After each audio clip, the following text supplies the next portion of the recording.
Hola, buenas tardes a todos, a todas. Les damos la bienvenida. Vamos a comenzar con un nuevo encuentro del curso de peritos. Y en el encuentro de hoy vamos a comenzar con una presentación que va a hacer Joaquín Romero. Joaquín es de la oficina técnica del colegio, precisamente del Distrito 2. Bueno, veo que está conectado Javier Félix también. Ya los conocen a ambos. Javier es el secretario administrativo del colegio.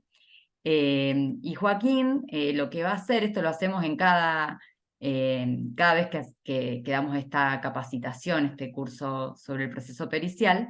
Siempre alguien de la oficina técnica del colegio nos explica cómo se realiza el visado del informe técnico pericial, que de acuerdo a la resolución número 73 del directorio provincial, los informes periciales deben ser visados por el colegio antes de ser presentados en la sede judicial correspondiente. Así que bueno, Joaquín lo que va a hacer es explicarnos este proceso, cómo se realiza, y cualquier inquietud, cualquier duda que ustedes tengan, bueno, lo pueden compartir, que seguramente entre Javier y Joaquín van a poder responderles. Bueno, Joaco, cuando quieras, puedes comenzar Bueno, a compartir pantalla. muchas gracias. Bueno, buenas tardes a todos los que ya me conocen, los que no nos conocemos, un gusto. Así que, bueno, les voy a ayudar hoy a pasar por el proceso de lo que significa avisar una pericia en el colegio. Puntualmente, durante esta breve charla que vamos a tener, voy a nombrar algunas resoluciones que, bueno, ya seguramente las estuvieron viendo, que son la resolución 36/1, 73, el estatuto del colegio y puntualmente el artículo 9 del estatuto. La resolución 73, que es la que ve la necesidad de crear un registro de los peritos de la justicia y ver quiénes son los profesionales que revisten esa investidura, crean justamente esta necesidad de ver quiénes son los profesionales que están cumpliendo el rol de perito. Para eso es que, a través del artículo 9 del Estatuto del Colegio, es que se empieza a exigir el visado de las pericias que realizan los profesionales. Es por eso que ahora, gracias al ingeniero Misniuk, que nos prestó su usuario para poder ingresar a una liquidación de prueba, van a poder ver esta resolución, que es la 36 la 36 y 73 de Peritos de la Justicia. Hay varias herramientas muy interesantes acá. Puntualmente son tres los pasos, o bueno, las herramientas que van a poder usar, que son las presentaciones de la pericia, las regulaciones de los honorarios, y después hay una tercera, que es el simulador de cálculo de honorarios. Y esta es muy interesante debido, bueno, puntualmente a la Vamos resolución a probar. 36, perdón, a la resolución 36, que es la que se crea a partir de la necesidad, ya que el juzgado corría vista constantemente hacia el colegio para la regulación de horario de los profesionales. Es por eso que se crea esta resolución 36 y se da esta herramienta, que tiene que ver con la cuantía que hay en juego en el juicio, y en base a esa cuantía, el profesional puede estimar sus honorarios sin la necesidad de correr vista al expediente del juzgado al expediente. Ponen un valor cualquiera y en base al valor del JUS, que es el valor histórico, les va a sugerir un mínimo y un máximo de honorario. Una vez tenido ya más o menos honorario calculado en la cabeza, previo a ese paso van a poder hacer la presentación de la pericia.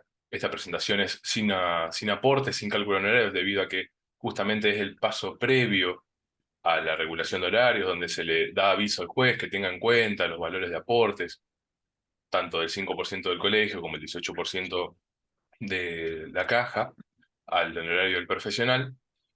Entonces, como primera medida, utilizamos este paso, que es la presentación de las pericias. Es bastante intuitivo. Uno, cuando toca la resolución 3673 de Perito de la Justicia, se viene a la presentación, justamente, que es el primer paso, y va a encontrarse con esta serie de datos que le pide la liquidación para ser ingresados. Obviamente el distrito donde se está llevando a cabo la pericia, el juzgado al que se dirige, el número del juzgado al que se dirige, los autos, los sobres y el quij. Con el quick no hay ningún misterio, solamente hay que tener la precaución de ingresar solamente los números de la pericia, ya que está limitado el campo a una cierta cantidad de números. Si le ponemos los guiones al quick, nos vamos a encontrar con que el último número no va a salir en la liquidación y después va a haber que arreglarlo, no más que eso.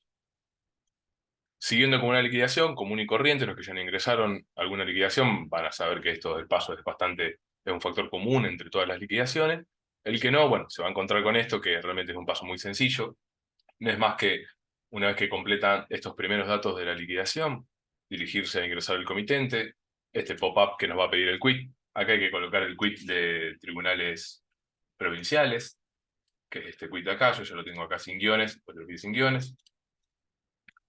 Ingresamos el quit, solo nos va a traer los datos ya del Poder Judicial de la provincia de Santa Fe.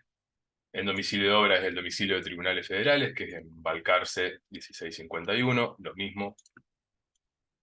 De la localidad de Rosario, ingresar liquidación. Esto es, bueno, la declaración jurada que sale en todas las liquidaciones, que no es más que aceptar que los datos que uno pone en la liquidación son ciertos y verdaderos. Aceptamos, bueno, nos va a pedir el número de quiz, vamos a completar algunos autos.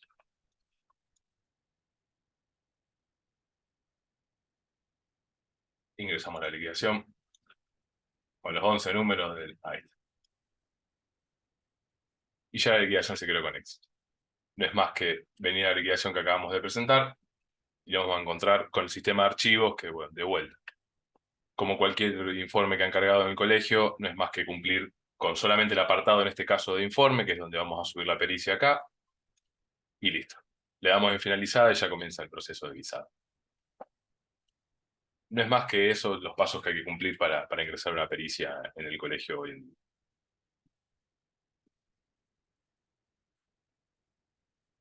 Si alguno tiene una duda sobre alguno de los pasos, que por ahí fui un poco rápido, porque entiendo que ya la mayoría son profesionales que están en actividad, la puedo hacer sin ningún problema. Gracias, Joaco. Bueno, tienen la posibilidad de preguntarle a Joaquín, de consultarle cualquier duda que le haya generado la presentación de esta tarea pericial. La mayoría creo que tiene experiencia en presentación en liquidación de expedientes, así que imagino que por eso no van a aparecer preguntas, pero bueno, siempre es una buena oportunidad el espacio que se da en esta capacitación, en este curso, para recordar que existe esta resolución, que la tarea pericial tiene que pasar por el colegio y bueno, y sobre todo esto, ¿no? La forma del pago de aportes, que es diferente a cómo lo hacen habitualmente en cualquier otra liquidación de otra actividad profesional, de otra tarea. Fernando, Así que bueno, sí. buenas tardes. ¿Quién tiene una pregunta? Mauro, Bien, aquí. Mauro, adelante. Sí, no sé si después, porque acá empezó, yo estoy en el distrito de Santa Fe, estoy en Rafaela, estoy en el distrito de Santa Fe, y acá como que empezó más tarde esto, ahora está, y yo no tuve oportunidad de realizar ninguna pericia desde que está el sistema. No sé si es parte después de la charla, pero digamos, ¿qué pasa después? Esto es para presentar el expediente, pero yo tengo que presentar para pagar los aportes con la regulación de honorario ya definitiva. Claro, Se carga como cualquier otro expediente y esto queda como caduco, ¿cómo es? Tengo como que cargar cualquier un otro, expediente nuevo, digamos, esa es la pregunta.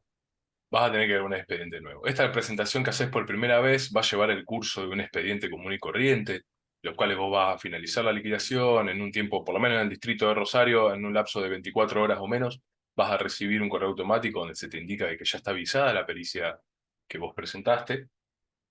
En ese mensaje automático, bueno, vas a poder ingresar a tu sistema de expedientes y ahí vas a encontrar la pericia ya avisada.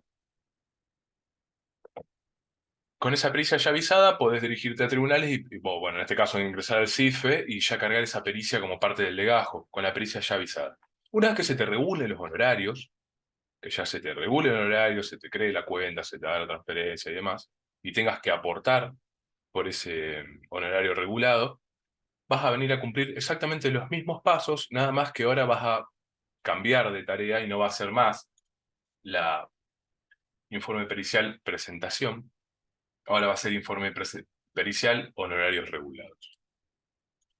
En este apartado de honorarios regulados, vas a tener que colocar el monto del honorario que se te reguló por esta pericia. Vamos a poner un número que yo creo que a todo el mundo le gustaría, 1.000.000 de pesos de honorario. vas a completar los mismos autos, el mismo sobre, el mismo quiz. Estos datos son importantes porque luego la vinculación de manera interna se va a hacer con este número, con este auto y con este sobre.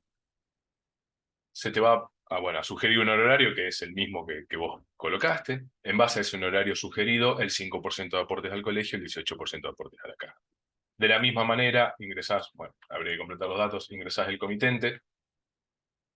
Una vez que ingresás el comitente, lo mismo, el quit del Poder Judicial y demás. Al ingresar esa pericia, vas a volver a cargar la misma información, todo exactamente igual. El cambio puntual está en que ahora vas a tener que cargar no solamente el informe, sino que también dos comprobantes de pago, que son aportes al colegio y aportes a la caja. Y una vez que lo finalices al expediente, el mail automático que te va a llegar ahora con un visado que no es la pericia, sino que es solamente la carátula con el certificado de aportes definitivo, donde dice que efectivamente vos realizaste los aportes profesionales correspondientes por esos honorarios. Y ahí se termina la presentación. Si llega a haber alguna impugnación en el medio y presentación de un nuevo escrito, eso no lo tengo que poner, pongo el mismo expediente que hice en la primera presentación.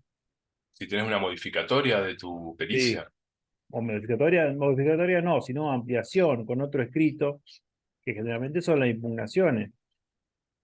La bueno, pericia presentada ya está presentada, eso no tiene modificación sobre ese documento, digamos, puede tener un anexo.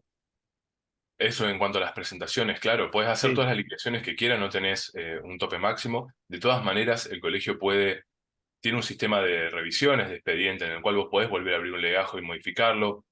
Pero bueno, en este caso las presentaciones que van a los legajos legales, como vos decís, no tienen modificaciones, sino que lo correcto sería hacer una nueva presentación, hacer un visado, aclarar que es un agregado o un anexo del visado que ya se realizó y obtenés de vuelta el mismo visado. No hay ningún problema con ingresar varias liquidaciones para un mismo expediente.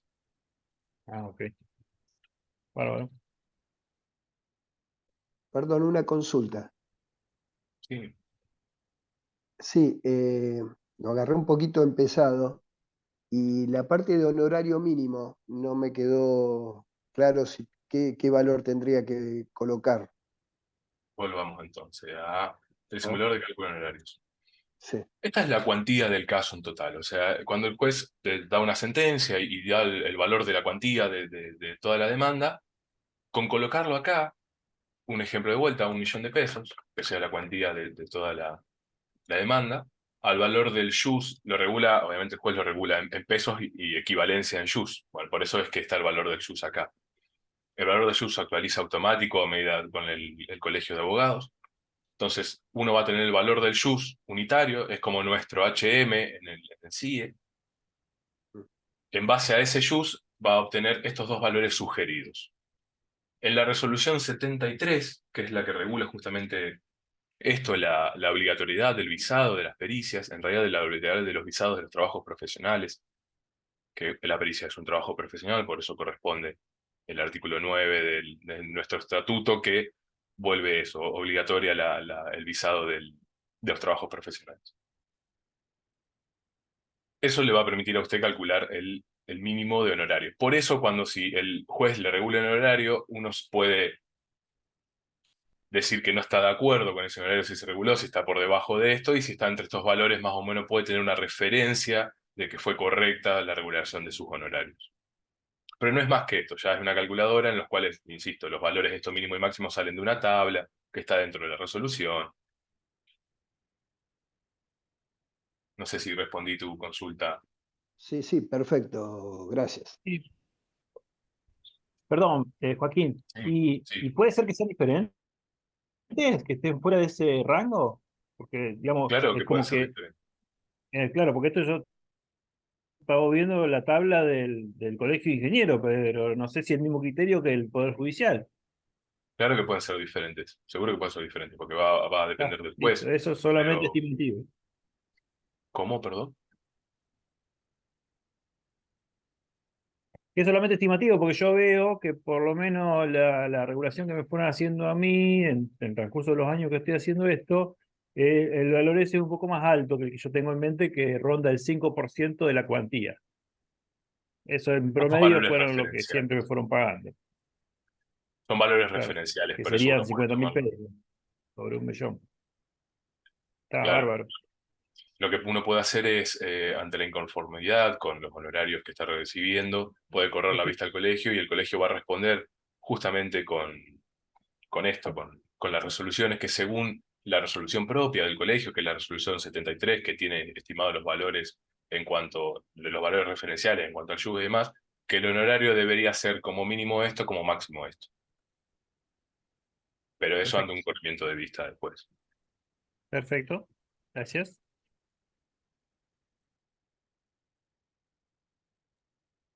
Bien, ¿hay alguna otra consulta? ¿Alguna otra pregunta? Aprovechenlo ahora a Joaquín.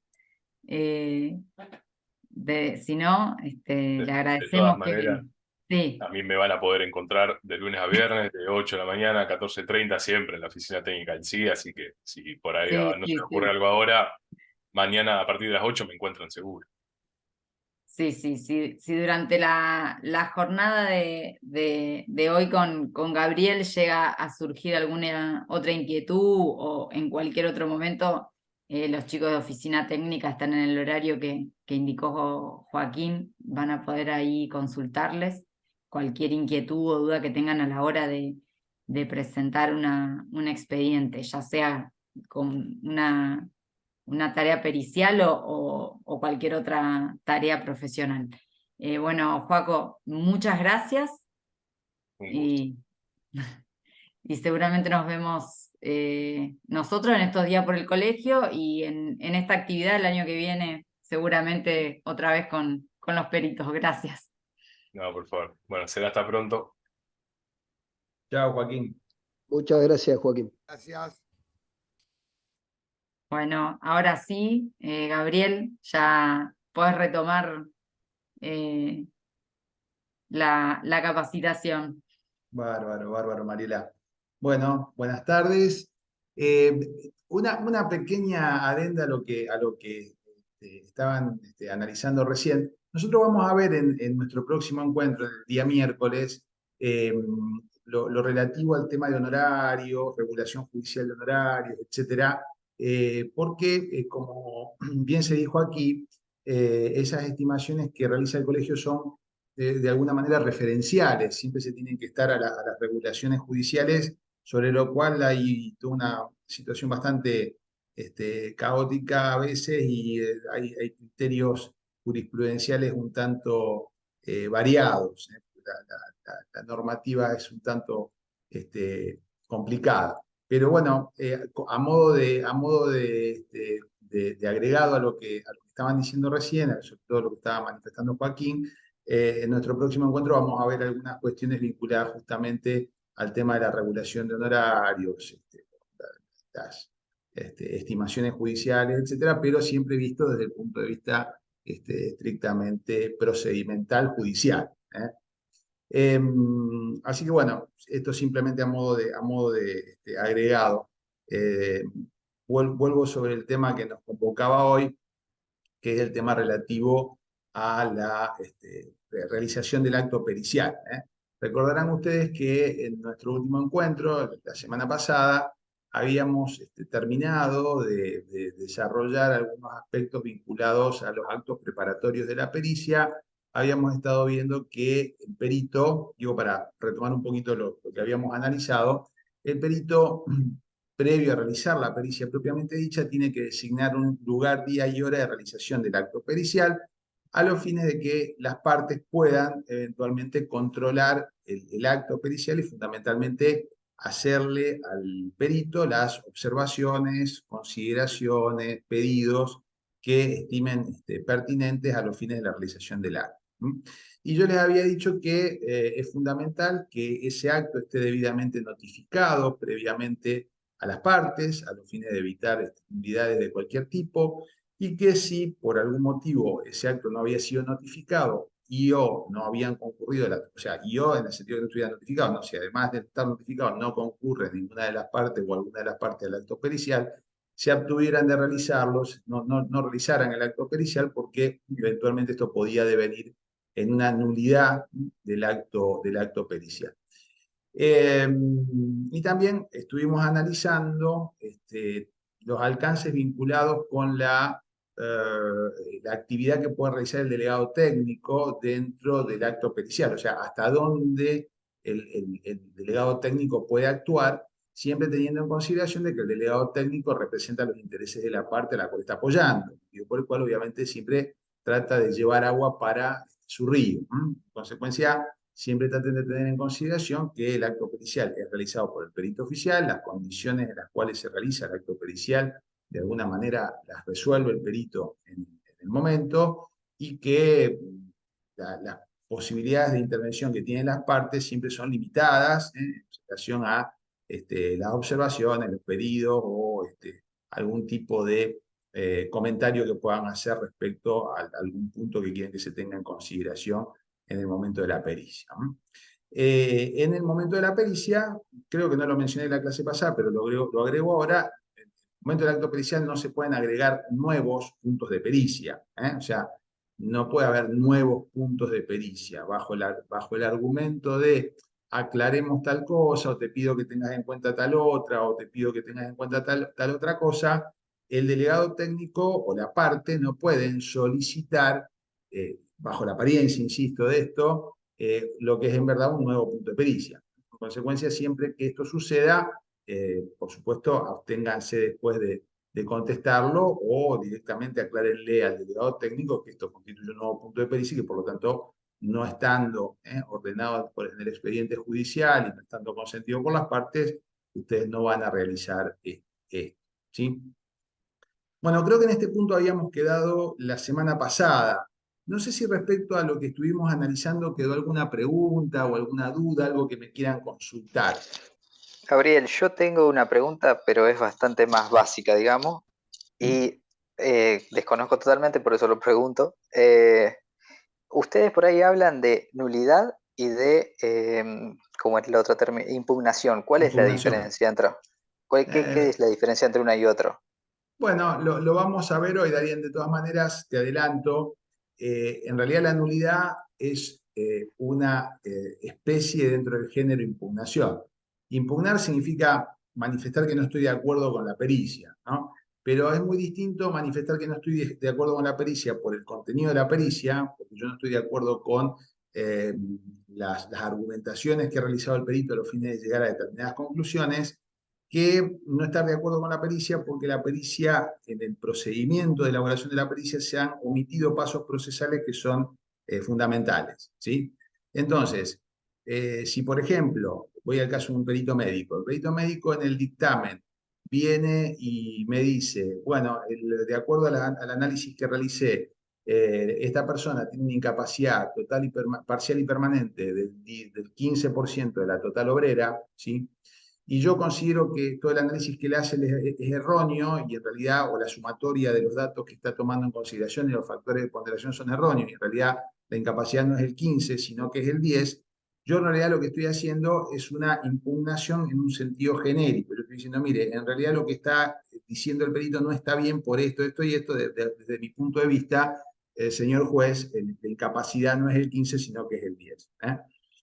En cambio, si por ejemplo el perito, por ejemplo, no notificó o hizo el acto pericial, el día de la pericia hizo el acto pericial, y no estaba notificada alguna de las partes, por ejemplo, el actor no estaba notificado del acto pericial, hizo la pericia y presenta el informe pericial, en ese caso, si el dictamen pericial no le es favorable al actor, seguramente el actor va a pedir la nulidad de la pericia, ¿sí? Bajo el argumento de que en realidad se comió el perito, se tragó el perito, omitió el perito un paso procesal fundamental, que en este caso la fijación y la notificación del día y hora de pericia.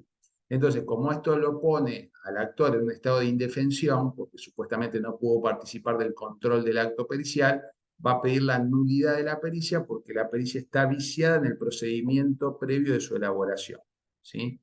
No sé si me explico en lo que quiero referenciar con esto, Darío.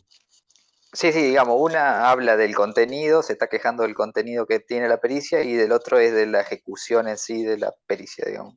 Sí, sí, en algunos casos inclusive puede llegar a ser también el contenido lo que lleve a la nulidad, porque, bueno, hoy les traje algunos ejemplos de pericias que quería mostrarles, pericias reales, o sea, son de casos reales, pero la nulidad también puede surgir de la pericia misma, del acto de pericia misma. Lo que les estoy planteando es una hipótesis de laboratorio, pero supongamos una pericia que se presenta y el perito no da ningún fundamento, contesta los puntos periciales diciendo sí, no, sí, no, sí, no, y no explica por qué motivo está diciendo sí, no, sí, no, sí, no. Está haciendo lo que nosotros llamamos afirmaciones dogmáticas, lo dice porque lo dice.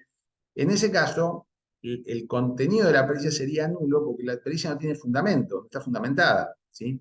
De la misma manera, podría ser la misma pericia, el contenido nulo, si, por ejemplo, y esto ya sí es una hipótesis de laboratorio, el perito hubiera hecho la pericia a través de otra persona. Quien hizo la pericia no fue el perito, sino fue una tercera persona. Esto es sumamente difícil de comprobar.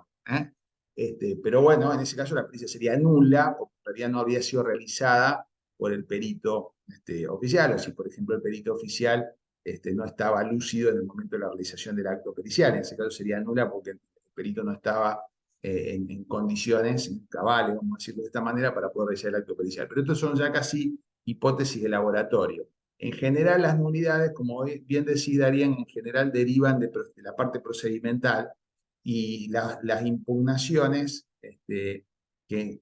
vinculadas al contenido, que nosotros llamamos observaciones de la pericia, observación de la pericia, en general refieren al contenido propiamente dicho y no al procedimiento.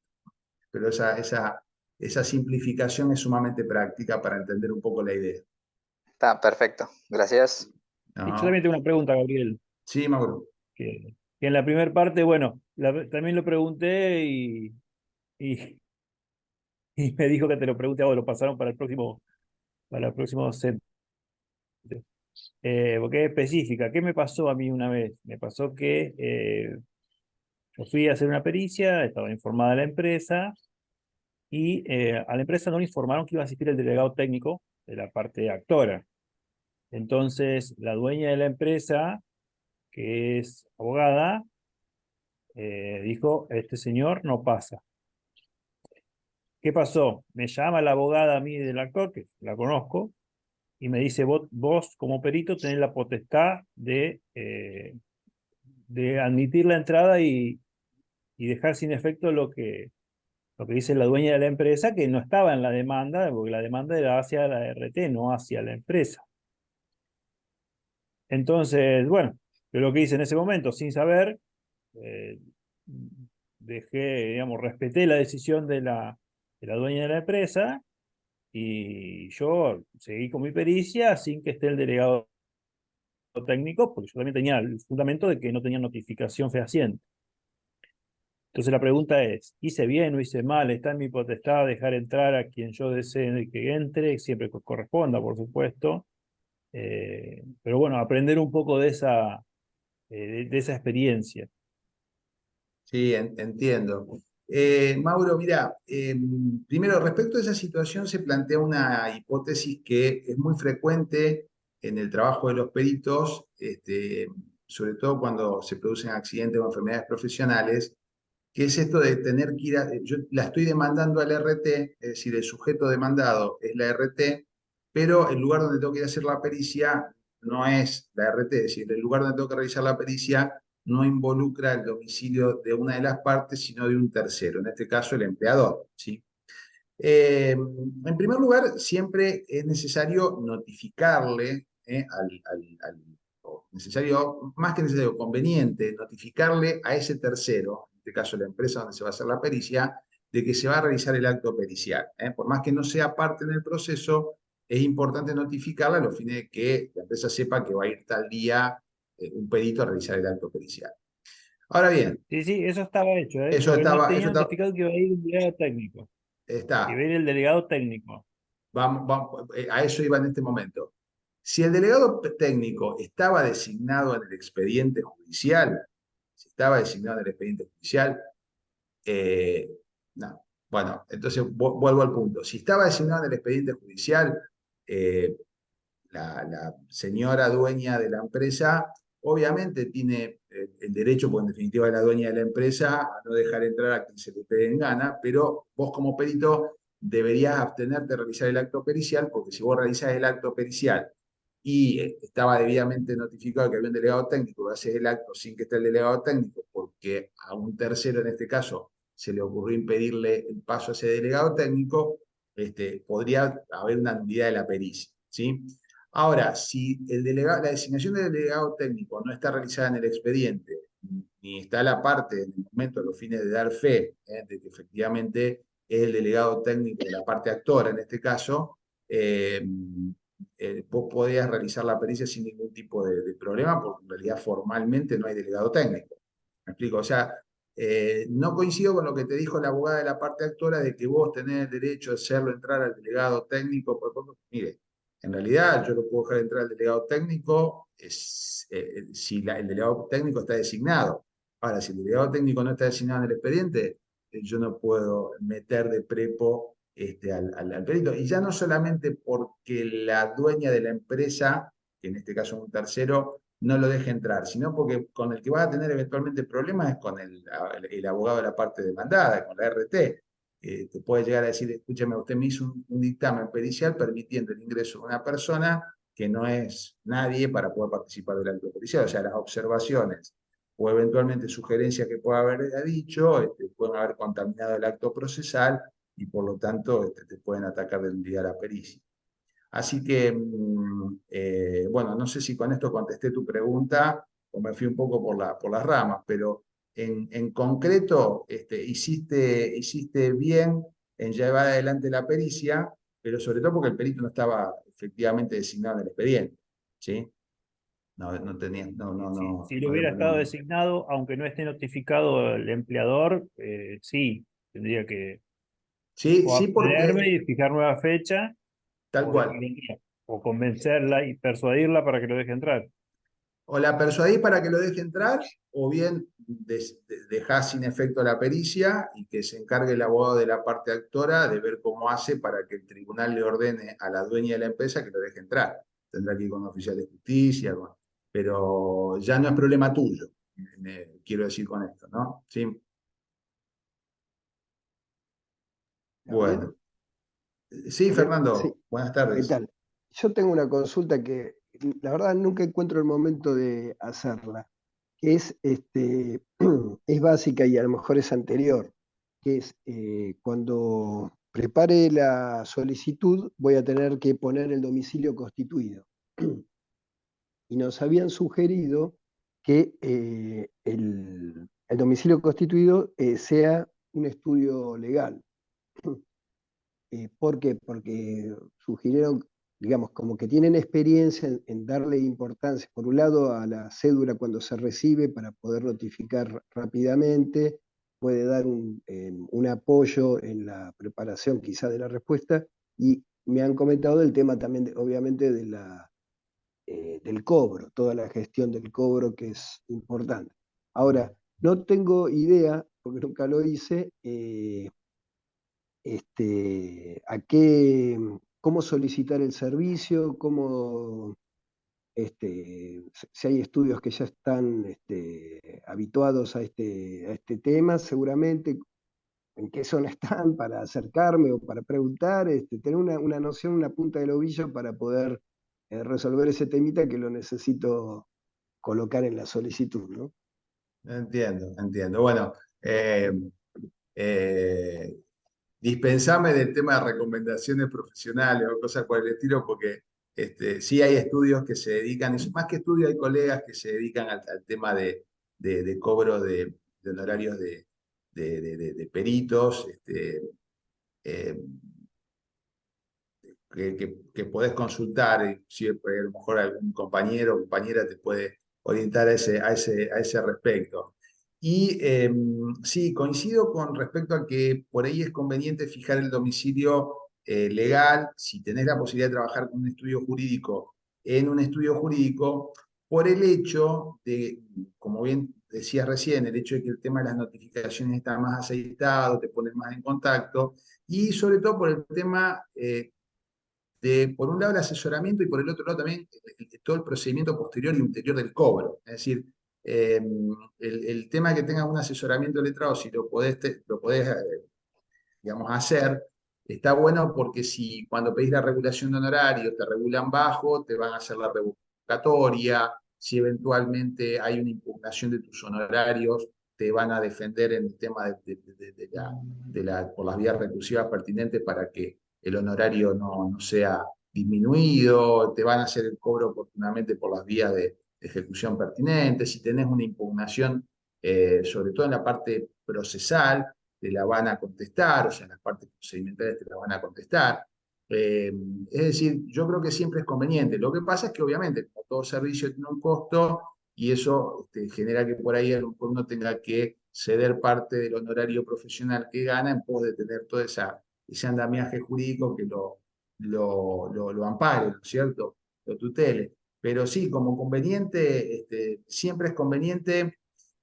También, Fernando, porque cuando vienen algunos tipos de impugnaciones que exceden lo estrictamente pericial, por ejemplo, a vos te impugnan una pericia por vía de nulidad, te dicen la pericia es nula, hay muchos juzgados, creo que es correcto el criterio, que le obligan al perito que vaya con patrocinio letrado a defenderse. Es decir, que cuando tenga que contestar el traslado de esa impugnación por nulidad, le digan al perito, mire, usted tiene que venir con firma de abogado para esto porque hace su derecho de defensa y esto es una cuestión técnico-jurídica, no una cuestión de su materia. Distinto si yo vengo y digo, mire, la pericia está mal porque en realidad el perito calculó mal esto, aquello, lo demás, ya, bueno, esto sí hace parte de tu expertise. Pero es muy frecuente que los juzgados pidan patrocinio letrado a los peritos para contestar algunos tipos de traslados en cuestiones técnicas. Entonces, como los traslados son muy cortos, normalmente son por 3 días hábiles, el hecho de que a lo mejor te tengas que buscar un abogado para que el abogado te prepare el escrito, te conteste, etcétera, etcétera, genera una demora que atenta contra eso. Entonces, en la medida que ustedes puedan, vuelvo a repetir, hay estudios que se dedican al tema de asesoramiento de peritos y hay abogados que lo pueden hacer y abogadas que lo pueden hacer y lo hacen habitualmente como forma habitual de trabajo. Es recomendable, ¿sí? Es recomendable que lo hagan. Bien. Lo cual no significa que queden atados al domicilio que constituyeron en el estudio del abogado o la abogada para realizar la pericia, ¿no es cierto? La pericia la pueden realizar después, pueden fijar cualquier lugar para la realización de la pericia. Pero está bueno fijar domicilio, si pueden hacerlo ya y están vinculados con un estudio jurídico o un abogado o abogada, constituirlo directamente ahí, ¿sí? Bien, bárbaro, Bueno. gracias. No, por favor. De todas maneras, vamos a volver un poquito sobre este tema en nuestro próximo encuentro, porque cuando hablemos de honorarios y todo ese tipo de cosas, bueno, una de las cosas que generalmente remarco justamente son estas cuestiones que acabo de expresarte, Fernando. Bueno, ¿alguna otra pregunta? ¿Alguna otra duda? ¿No? Bueno, yo le voy a proponer que quería mostrar acá. A ver qué tenemos. Bueno, quería recordarle fundamentalmente el tema relativo a cuál es el artículo que le da fundamento. Lo vimos la clase pasada, pero bueno, como para poder retomar algunos conceptos. Ahí estamos. El acto pericial propiamente dicho, está el tema de la realización del acto de pericia, está consagrado en el Código Procesal de la Provincia de Santa Fe, el Código Procesal Civil, en el artículo 193. Esto de los peritos practicarán unidos la diligencia se refiere a cuando, en la redacción original del Código Procesal, seguramente esto ya lo vieron con el doctor Leggino, el código preveía que la pericia se realizaba por 3 peritos. O sea, cuando uno designaba o proponía una prueba pericial, la prueba pericial tenía que ser realizada por 3 peritos. Después, por una razón de costos, esto se eliminó y se dispuso que directamente lo hiciera uno. Es algo que los abogados pidan una designación de 3. Pero por regla ya no es más colegiada la pericia, el acto pericial, sino de un solo perito. Pero lo relevante es esto, ¿no? Los litigantes podrán asistir al acto de pericia por sí o por delegados técnicos y hacerle a los peritos las observaciones que creyeran necesarias, pero deberán retirarse cuando aquellos pasen a discutir o deliberar. Es decir, se suponía que los peritos, una vez que terminaba el acto de pericia, después se reunían los 3 y realizaban el acto, preparaban el informe, ¿no? Pericial y lo elaboraban. obviamente en ese acto de deliberación, que ahora es un acto de deliberación con la conciencia misma, con la persona misma del perito, esto es totalmente privado, o sea, no puede haber intromisiones en este punto, ¿sí? Esta primer parte del artículo es lo que le da fundamento a la realización del acto de pericia y a la necesidad de fijar día y hora y lugar de la realización de la pericia, tema sobre el cual, vuelvo a repetir, hablamos en extenso la clase pasada o el encuentro pasado. Vamos ahora entonces a la presentación de la pericia propiamente dicha. Fíjense que el código no tiene muchas referencias, en realidad lo único que dice es el dictamen será dado por escrito con copias para las partes dentro del término fijado y se presentarán tantos cuantos sean las opiniones diversas. Esto ahora lo traduzco al español coloquial. El juez podrá podrá disponer de oficio o a solicitud de parte que se amplíe el dictamen observando las reglas prescritas por el artículo 187. De esto vamos a hablar después. Pero me quiero detener en este punto. El dictamen será dado por escrito con copias para las partes dentro del término fijado y se presentarán se presentarán tantos dictámenes como opiniones diversas haya. ¿Qué significa todo esto? Bueno, por regla, el dictamen pericial se tiene que realizar en forma escrita, ¿sí? O sea, en formato de escrito judicial. Ahora yo les voy a mostrar algunos ejemplos de pericias, pero en formato de escrito judicial. En consecuencia, la pericia va a tener que tener, como vimos todos los escritos judiciales, título arriba, señor o señora juez, fulanito de tal, ingeniero tal, designado los autos tal. La estructura del escrito que vimos en todas estas clases que se han venido sucediendo. Lo que pasa es que obviamente acá el contenido cambia, porque la presentación del dictamen hace a un contenido que es propio de su expertise, con lo cual acá ustedes se van a poder desplayar con mayor libertad en cuanto al contenido del escrito, porque el contenido del escrito ya va a referir a una materia que es propia del conocimiento de ustedes, ¿sí? Ahora vamos a ir a algunos detalles de ese escrito, pero quería detenerme en dos cuestiones procedimentales importantes acá. Primero, el dictamen pericial se tiene que presentar dentro del término que el juez señaló para que sea presentado. O sea, el dictamen pericial, supuestamente, el juez cuando designa al perito, le fija un plazo para la realización del acto de pericia, o para la presentación, mejor dicho, de la pericia. ¿Se acuerdan que yo les había dicho en nuestro primer encuentro que si bien esto es lo que dice la norma, en la práctica, como los jueces ya saben de antemano que entre que los peritos aceptan el cargo, designan la fecha de pericia, preparan el acto pericial, etcétera, etcétera, puede extenderse el plazo para la realización del acto pericial, en general el juez no fija un plazo para que el perito presente el dictamen, ¿sí? O sea que esto que dentro del término fijado, casi les diría que es letra muerta, En realidad, los jueces dan mucha libertad para que los peritos presenten los dictámenes dentro de plazos que sean más o menos razonables. Obviamente que esto va a depender de cada juicio en particular. ¿Por qué?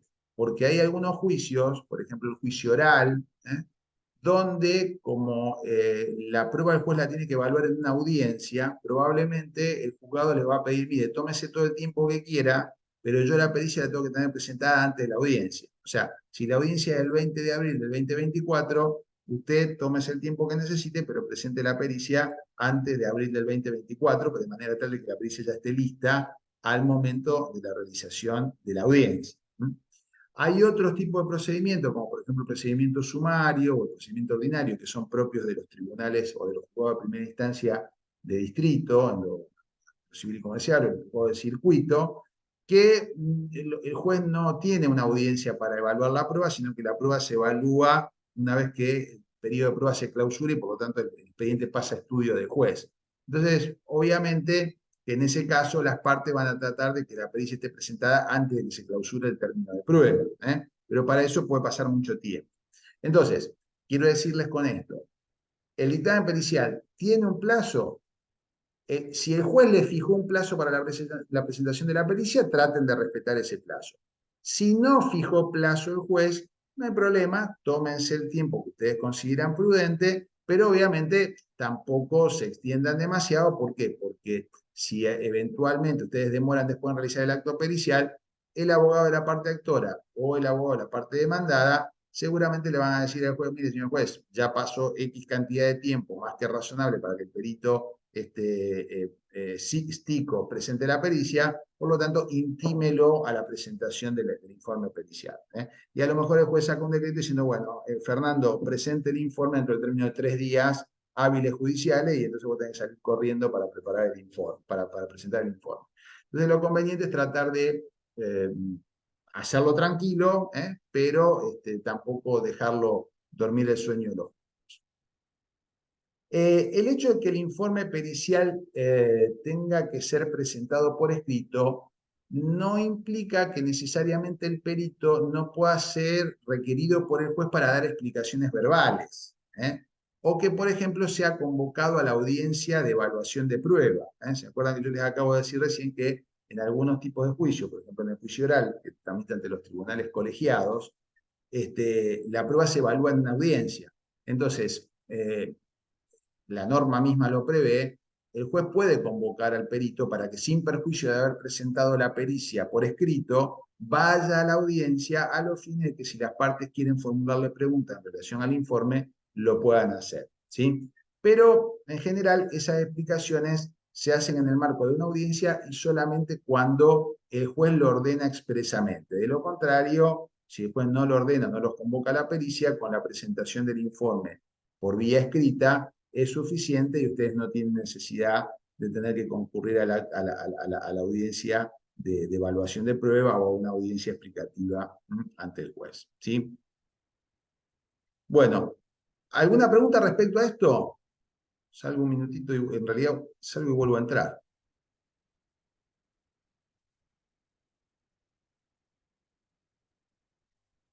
Bueno, yo les voy a mostrar ahora, en realidad, dos pericias. Estas pericias son reales, son pericias que se han presentado en juicios reales, bastante recientes, porque una es de febrero de este año y otra, la mecánica que vamos a ver, es del año pasado, fines del año pasado. Obviamente se han borrado acá los autos y los nombres de las partes y abogados, etcétera, por obvias razones, ¿cierto? Bueno, esta es una pericia médica.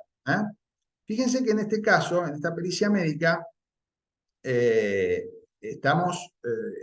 formato al que responde la pericia es un formato de escrito judicial clásico. Acá hay un error, la puse tal cual la presentó el perito, pero le señalo algunos errores de presentación. Acá fíjense que el perito le puso el lugar y fecha de elaboración de la pericia, lo cual no va. En realidad acá lo que tendría que haber puesto es el título, ¿no? Por ejemplo, presenta pericia o acompaña dictamen pericial o alguna cosa por el estilo, ya que no hay que poner el lugar y fecha de presentación ni nada por el estilo, sí el título, que estaría faltando acá. La indicación de este señor juez, el nombre del perito, en este caso médico legista, designado como perito de oficio en los autos caratulados tanto, juiz tanto, ante vuestra señoría digo. Y fíjense que, habiendo aceptado el cargo ante el actuario, fijé fecha para realizar la pericia y, cumplida la cual, pongo en consideración de su señoría el informe médico legal correspondiente. Es decir, fíjense cómo esto no tiene un formato ya, en cuanto al escrito sí, pero en cuanto al contenido, variado. Acá el perito nos dice: yo acepté el cargo oportunamente, designé día y hora y lugar para la realización de la pericia, ya hice el acto pericial, motivo por el cual vengo a presentar la pericia. En este caso, el perito, es muy común esto en los peritos médicos, yo no sé si porque ya tienen un modelo de pericia ya armado previamente o le sugieren esto, pero obviamente ponen los datos filiatorios de la persona que peritaron. En este caso fue peritada la actora, entonces bueno, se indicó acá el nombre y apellido de la persona, la edad, fecha de nacimiento, DNI, o sea, la individualiza a la persona.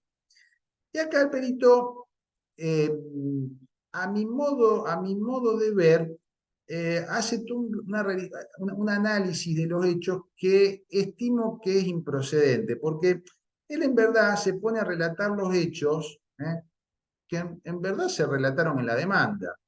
Es decir, él lo que toma acá es un relato de los hechos conforme yo seguramente creo que copió la demanda o copió el sumario penal, pero se pone a hacer una especie como de relato de qué es lo que le pasó a esta señora.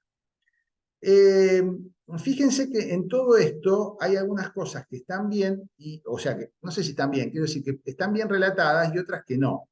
Por ejemplo, el perito se pone a contar acá que el día 24 de abril de 2019, la actora se dirigía a bordo de una motocicleta por calle tanto de la localidad de Carcarañá en sentido tal y al llegar a la intersección. Bueno, todo esto les cuento en el juicio está controvertido. Es decir, el actor cuenta una cosa y el demandado cuenta otra cosa, con lo cual todo este tema de que el perito esté diciendo todo esto acá es realmente peligroso para el perito porque él está relatando una mecánica del accidente que primero que nadie le pidió que evaluara, después vamos a ver los puntos, y que después puede ponerlo a él en una situación un tanto complicada, porque en realidad él está tomando posición respecto a cómo sucedió el accidente. ¿Sí? Se llama inmediatamente a la ambulancia y es trasladada al hospital tanto de Carcarañá. Digamos, esta parte del relato, donde empieza con el relato de qué fue los estudios médicos que le hicieron y la cirugía que le hicieron a esta mujer, sí tiene relevancia y sí está bien relatado. Está bien que el médico en este caso cuente que después del siniestro la persona fue trasladada al hospital y se le hicieron tales curaciones o tales cosas porque las puede ver en la historia clínica. ¿Está? Pero yo creo que en este caso el perito, cuando relata los hechos, en este punto se está excediendo. No tiene que relatar cómo fueron la mecánica de los hechos, se tiene en todo caso que relatar cómo fue todo el proceso de curación de esta persona, o la dolencia que tuvo esta persona. ¿Sí? Pero, bueno, hace todo este relato una suerte de introducción previa. Después, no quiero ir muy largo con esto, pero después el perito cuenta que la vio a la persona y la evaluó y cómo la encontró actualmente, ¿cierto? O sea, la señora concurre al acto pericial sola, deambulando por su propio medio, lúcida, ubicada en el tiempo y espacio, presenta una leve ranguera al deambular y se encuentra presente el delegado técnico de la actora, doctor fulano de tal, y de la demandada, doctor fulano de tal. Es decir, acá el perito, de alguna manera, nos dice, bueno, el día de pericia vino la persona, yo la vi, y estaban presentes el delegado técnico del actor y el delegado técnico de la demanda. Vamos a ver que en la otra pericia que les voy a mostrar, que es una pericia mecánica, en lugar de contármelo en la pericia, el perito hace un acta y la acompaña al acta como parte del acto pericial, donde deja constancia de que se presentaron o no se presentaron las partes al peritaje. Pero fíjense que el perito hace acá una mención de que, bueno, de que el acto de pericia se realizó y de que estaban presentes tanto el delegado técnico de la parte actora como el delegado técnico de la parte demandada. ¿Sí? Puede haber seguramente realizado un acta, y el fondo la quiso después acompañar con la pericia, es indistinto, pero bueno, él informa que efectivamente la vio y la vio en presencia de los dos delegados técnicos. Bueno, acá nos cuenta qué es lo que él analiza, y esto está todo bien, ¿no? O sea, él cuenta qué es lo que analizó, la vio con una cicatriz de tales características, en tal lugar. Acá cuenta hechos concretos, él verifica las limitaciones funcionales que tienen los miembros, o sea, hace un relato de cómo la encuentra la persona al momento de realizar el acto pericial. Y después, el perito médico también menciona qué es lo que evaluó, qué es lo que él, cuál fue la documentación que él tuvo en cuenta para evaluarlo aparte del examen de la persona. En este caso, la historia clínica, los protocolos quirúrgicos, los estudios médicos que le llevó a esta mujer en el momento de la pericia, lo que estaba agregado al expediente. O sea, refiere cuál fue la documentación evaluada, amén del examen que hizo de la persona. Y acá, el perito, y a mi modo de ver, esto es una crítica que le hago a los médicos, yo a veces me peleo un poco cuando tenemos las charlas con los peritos médicos, el perito médico acá se pone a contar cuáles son las características de algunas lesiones. Por ejemplo, la señora tuvo una fractura de tibia y peroné. Entonces, él no me va a contar acá, yo no les voy a leer todo para no hacerlo pesado, pero él no se pone a contar acá qué consecuencias les trajo a la señora la fractura de su tibia y de su peroné. Él acá empieza a contar las consecuencias que en forma general provocan una fractura de tibia y peroné. O sea, analiza la lesión en sentido abstracto y no la analiza en el sentido concreto de la persona peritada. Esto en este punto es erróneo, o sea, que él quiera analizar en general el tema de las lesiones, etcétera, etcétera, etcétera, está muy bien, pero dentro del marco del análisis de la persona, no la puede hacer en forma abstracta.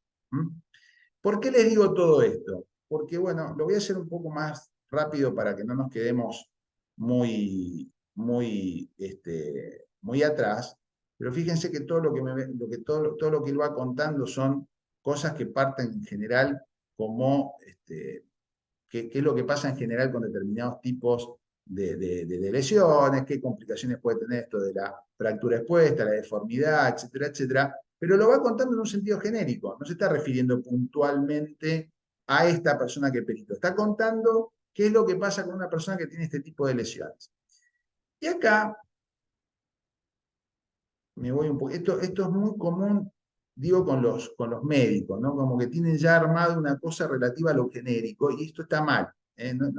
O sea, no es que está mal, está bien lo que está contando a lo mejor respecto a la dolencia, pero no está bien que no se refiera a lo puntualmente referido al peritado.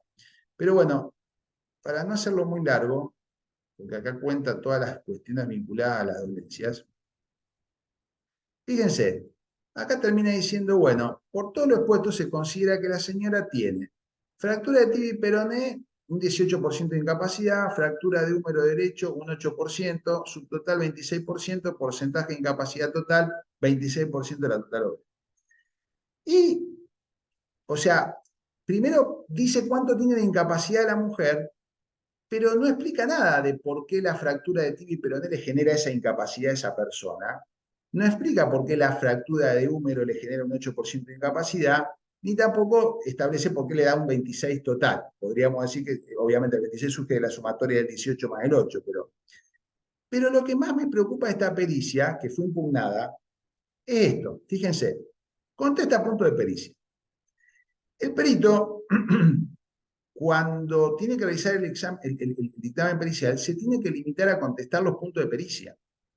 Es decir, si quiere hacer consideraciones, glosas, etcétera, etcétera, etcétera, puede hacerlas. Pero el objeto central del acto pericial es contestar las preguntas que le están haciendo las partes. Y fíjense, en este caso, el perito se puso a hacer toda una serie de consideraciones generales respecto a las dolencias que en general que en general son analizadas acá, pero no en referencia a una persona en concreto, sino en general, ¿no? En forma abstracta. Después termina diciendo cuánto tiene de incapacidad la actora, ¿sí? Sin determinar por qué motivo le da esa capacidad. ¿Por qué le da un 8 de fractura de húmero? ¿Qué baremo tomó en cuenta? ¿Cuáles son los márgenes que le da el baremo? El baremo tiene un mínimo, tiene un máximo. ¿Por qué tomó 8 y por qué no tomó 9, no tomó 10 o no tomó 6? ¿Sí? Y fíjense, se pone a contestar los puntos de pericia con monosílabos. Por la actora, punto A, afirmativo, punto B, afirmativo, punto C, afirmativo, punto D. Recuerdo que el punto D era cuál era el tratamiento médico que usted considera adecuado a los fines del analgésico. Es decir, lo mismo va a ser con respecto a los puntos de pericia de la parte demandada. O sea, al actor le contesta así, ¿sí? Y a la demandada le termina diciendo exactamente lo mismo, ¿no? En este caso la demandada no sé si tenía punto de pericia, pero fíjense esto, ¿no? Entonces, esto en realidad, y vuelvo a lo que me preguntaba hoy Darien, esto puede dar lugar, no dio lugar a una nulidad de casualidad, pero en realidad cualquiera de las partes podría pedir la nulidad de la pericia, porque en realidad el perito acá no está contestando nada. O sea, decir afirmativo o negativo, seguramente la primera pregunta puede haber sido para que indique si la peritada tiene lesiones. Que conteste afirmativo, ¿sí? O que tiene una incapacidad afirmativa, cosas por el estilo, en realidad está mal. El perito tiene que dar una razón de sus dichos, tiene que explicar cuáles son los motivos por los cuales está contestando. Entonces, acá anticipo, no se le pidió la nulidad al perito, pero sí se impugnó la pericia y se le pidió al perito que aclarara los puntos de pericia, o sea, que aclarara sus contestaciones. O sea, a donde usted me dice acá afirmativo, cuénteme, ¿por qué me dice afirmativo? ¿Cuál es el motivo por el cual en esta persona puntualmente lo que le estoy preguntando para usted es afirmativo? ¿Y en qué consiste ese afirmativo que usted me está señalando? ¿Se entiende? Entonces, nunca contesten una pericia de esta forma. ¿sí? Nunca contesten con monosílabos, sí, no, sí, no, sí, no. Den una explicación de por qué. Puede ser a lo mejor un sí la respuesta, pero den los fundamentos, aunque sean fundamentos mínimos, pero den fundamentos de cuáles son las consideraciones que ustedes tienen que hacer respecto a la contestación del punto de pericia que están realizando, ¿sí?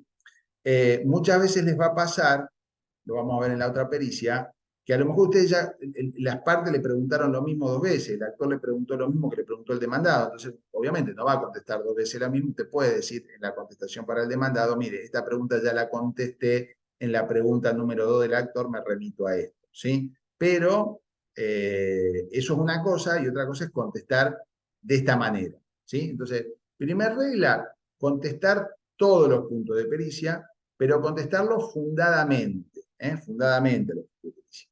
Nunca contestar cosas que no le preguntaron, ni meterse a evaluar cosas que no le preguntaron, por más que a ustedes les parezca que son obvias de obviedad absoluta. Quiero decir, si a ustedes las partes no le preguntaron algo que ustedes consideran que es fundamental para resolver la causa, por más que ustedes tengan la evidencia ahí, si las partes no se lo preguntaron, no se pongan a contestar algo o a hacer consideraciones personales por parte de ustedes, porque obviamente esto excede su trabajo pericial, excede la estrategia probatoria de la parte y por lo tanto puede ser objeto de un pedido de nulidad de la pericia, o cuanto menos que se anule ese punto de pericia que ustedes están contestando y que nadie les pidió.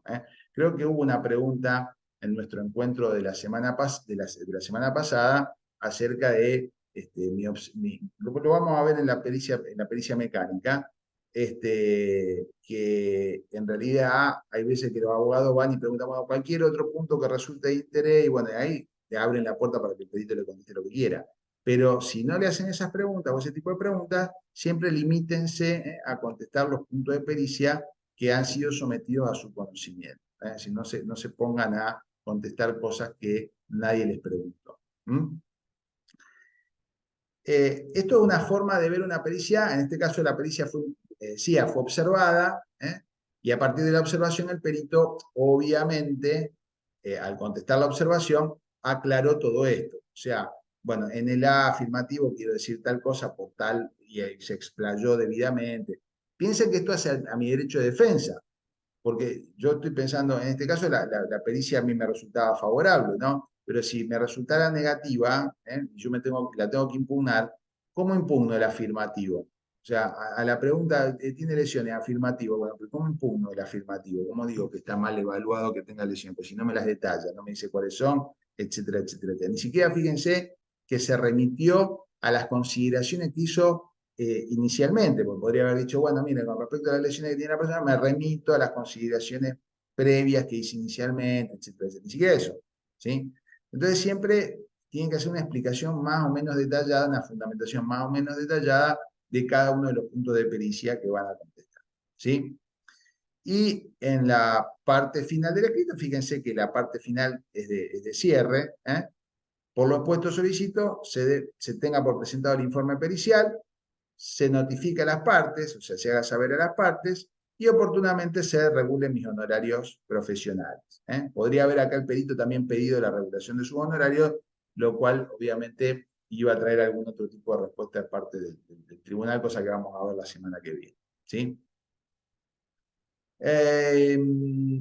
¿Alguna pregunta respecto a esto? ¿Algo que me quieran consultar?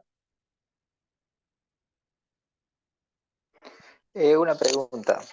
Sí. Ahí, en este caso, al perito le dijeron, bueno, explayate un poco más. Puede ser que ni siquiera después le den la unidad y que ni me entere por qué. A ver, Daniel, no te entendí la pregunta. Acá le pidieron al perito que tenía que mejorar las expresiones de los puntos periciales. Pero puede ser que directamente le den nulidad y que yo no me entere por qué fue, digamos. No. De todo, si se pidiera la Porque, nulidad. digo, yo voy a ir aprendiendo a medida que vaya haciendo pericias. Digamos, si nadie me da un feedback de qué es lo que hice mal, no voy a mejorar nunca. Está bien, está bien tu pregunta. En rigor, el procedimiento es así, Darien. Por eso está buena la pregunta que hoy me hacía Fernando respecto del tema del asesoramiento letrado. hay partes procedimentales que el perito no tiene por qué saber. Si a vos te piden la nulidad de la pericia, se genera lo que se llama un incidente de nulidad, que es una especie como de mini juicio dentro del juicio. O sea, pido que se anule la pericia, ¿sí? De ese pedido mío, yo cuando formulo el pedido al tribunal, el juez te va a correr un traslado a vos. Te va a decir, bueno, a ver, ¿qué tiene que decir Darían respecto al pedido de nulidad Escalante? Porque el juez Escalante está diciendo cualquier cosa y no hay ninguna nulidad, ¿sí?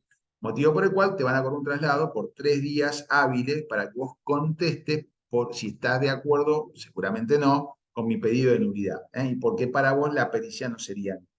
Y seguramente le van a correr un traslado también a la otra parte, suponete que yo soy el actor, al demandado, para que el demandado se expida respecto a qué considera él respecto a la pericia, porque no te olvides que esa pericia también a él lo está beneficiando o perjudicando.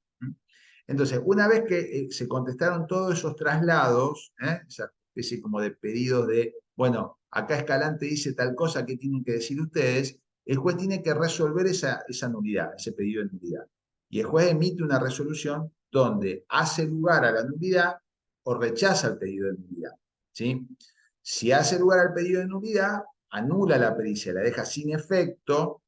Y bueno, vamos a ver las consecuencias después, pero para el perito es complicado porque al anular la pericia hay que hacer la pericia de nuevo y el perito ya prejuzgó, motivo por el cual seguramente Escalante le va a decir al juez, bueno, mire, señor juez, todo bien, pero desígneme un nuevo perito porque este perito ya emitió opinión, entonces ahora, por más que haya sido nula la pericia, me va a terminar diciendo lo que él quería decirme, pero ahora bien, motivo por el cual designa un nuevo perito. Con lo cual el perito encima, aparte de la nulidad, se queda sin el trabajo. O bien puede rechazar la nulidad, puede decir el juez, mire, señor juez, mire, Escalante, en realidad su pedido de nulidad es improcedente porque más allá de las observaciones que se le puedan hacer a la pericia, no es nula, no será del todo sofisticada como usted considera, pero no llega a la nulidad, motivo por el cual rechazo el pedido de nulidad. Por ejemplo, y le ordeno al perito que amplíe los fundamentos en lugar de declarar la nulidad de la pericia, ¿sí? Esa decisión del juez se te va a notificar, Darien, a vos como perito, sea declarando la nulidad o sea rechazando la nulidad, de la misma manera que se le va a notificar a Escalante y se le va a notificar al abogado de la demandada. Y vos, como perito, y yo como actor, y la otra parte, tenemos derecho inclusive a pedir después un recurso contra la decisión del juez. O sea, podemos ir eventualmente ante la alzada, ante la Cámara de Apelaciones, para que la Cámara de Apelaciones revise lo que dijo el juez al respecto. No tanto el actor y el demandado, sino fundamentalmente vos, como perito, si la resolución te fue adversa, vos podés pedir que esa decisión del juez la revise la Cámara de Apelaciones, ¿sí? Entonces, volviendo a tu pregunta, te vas a enterar de que te pidieron la nulidad, te vas a enterar de cuáles son los fundamentos por los que te pidieron la nulidad, te van a dar la oportunidad de que vos te defiendas de esa nulidad y te van a notificar de la decisión que tomó el juez respecto a esa nulidad, e inclusive si lo que resuelve el juez respecto a esa nulidad no te satisface, tenés la posibilidad de apelar ante la Cámara esa decisión y que la revise, ¿sí? Y vuelvo a lo que me decía Fernando, observen que para eso obviamente necesitan patrocinio letrado. Digamos, ya todo esto que yo les estoy contando excede naturalmente la labor pericial. ¿Se entiende? O sea, son cuestiones técnicas procesales o técnico-procesales que el perito no está al tanto. Por eso también le decía hoy a Fernando que muchos jueces te dicen, bueno, pero el pedido de nulidad, cuando venga Darín a contestarte, tiene que venir con un abogado, porque es una cuestión técnica que si te la contesta él es como que está en menor defensa, ¿no? O sea, se le está afectando su derecho de defensa, por lo tanto que venga con abogado. No sé si con eso contesté tu pregunta, Darín, si he sido claro. Sí, sí, sí, perfecto. ¿Está? Bueno, la otra pericia que les quería mostrar es del mismo tema, pero en este caso, a ver, está una pericia mecánica. En el mismo asunto, pero una pericia de naturaleza mecánica, un perito ingeniero mecánico, ¿sí? Acá también hay la pericia está, a mi gusto, mucho mejor presentada en cuanto al contenido y la forma de desarrollo.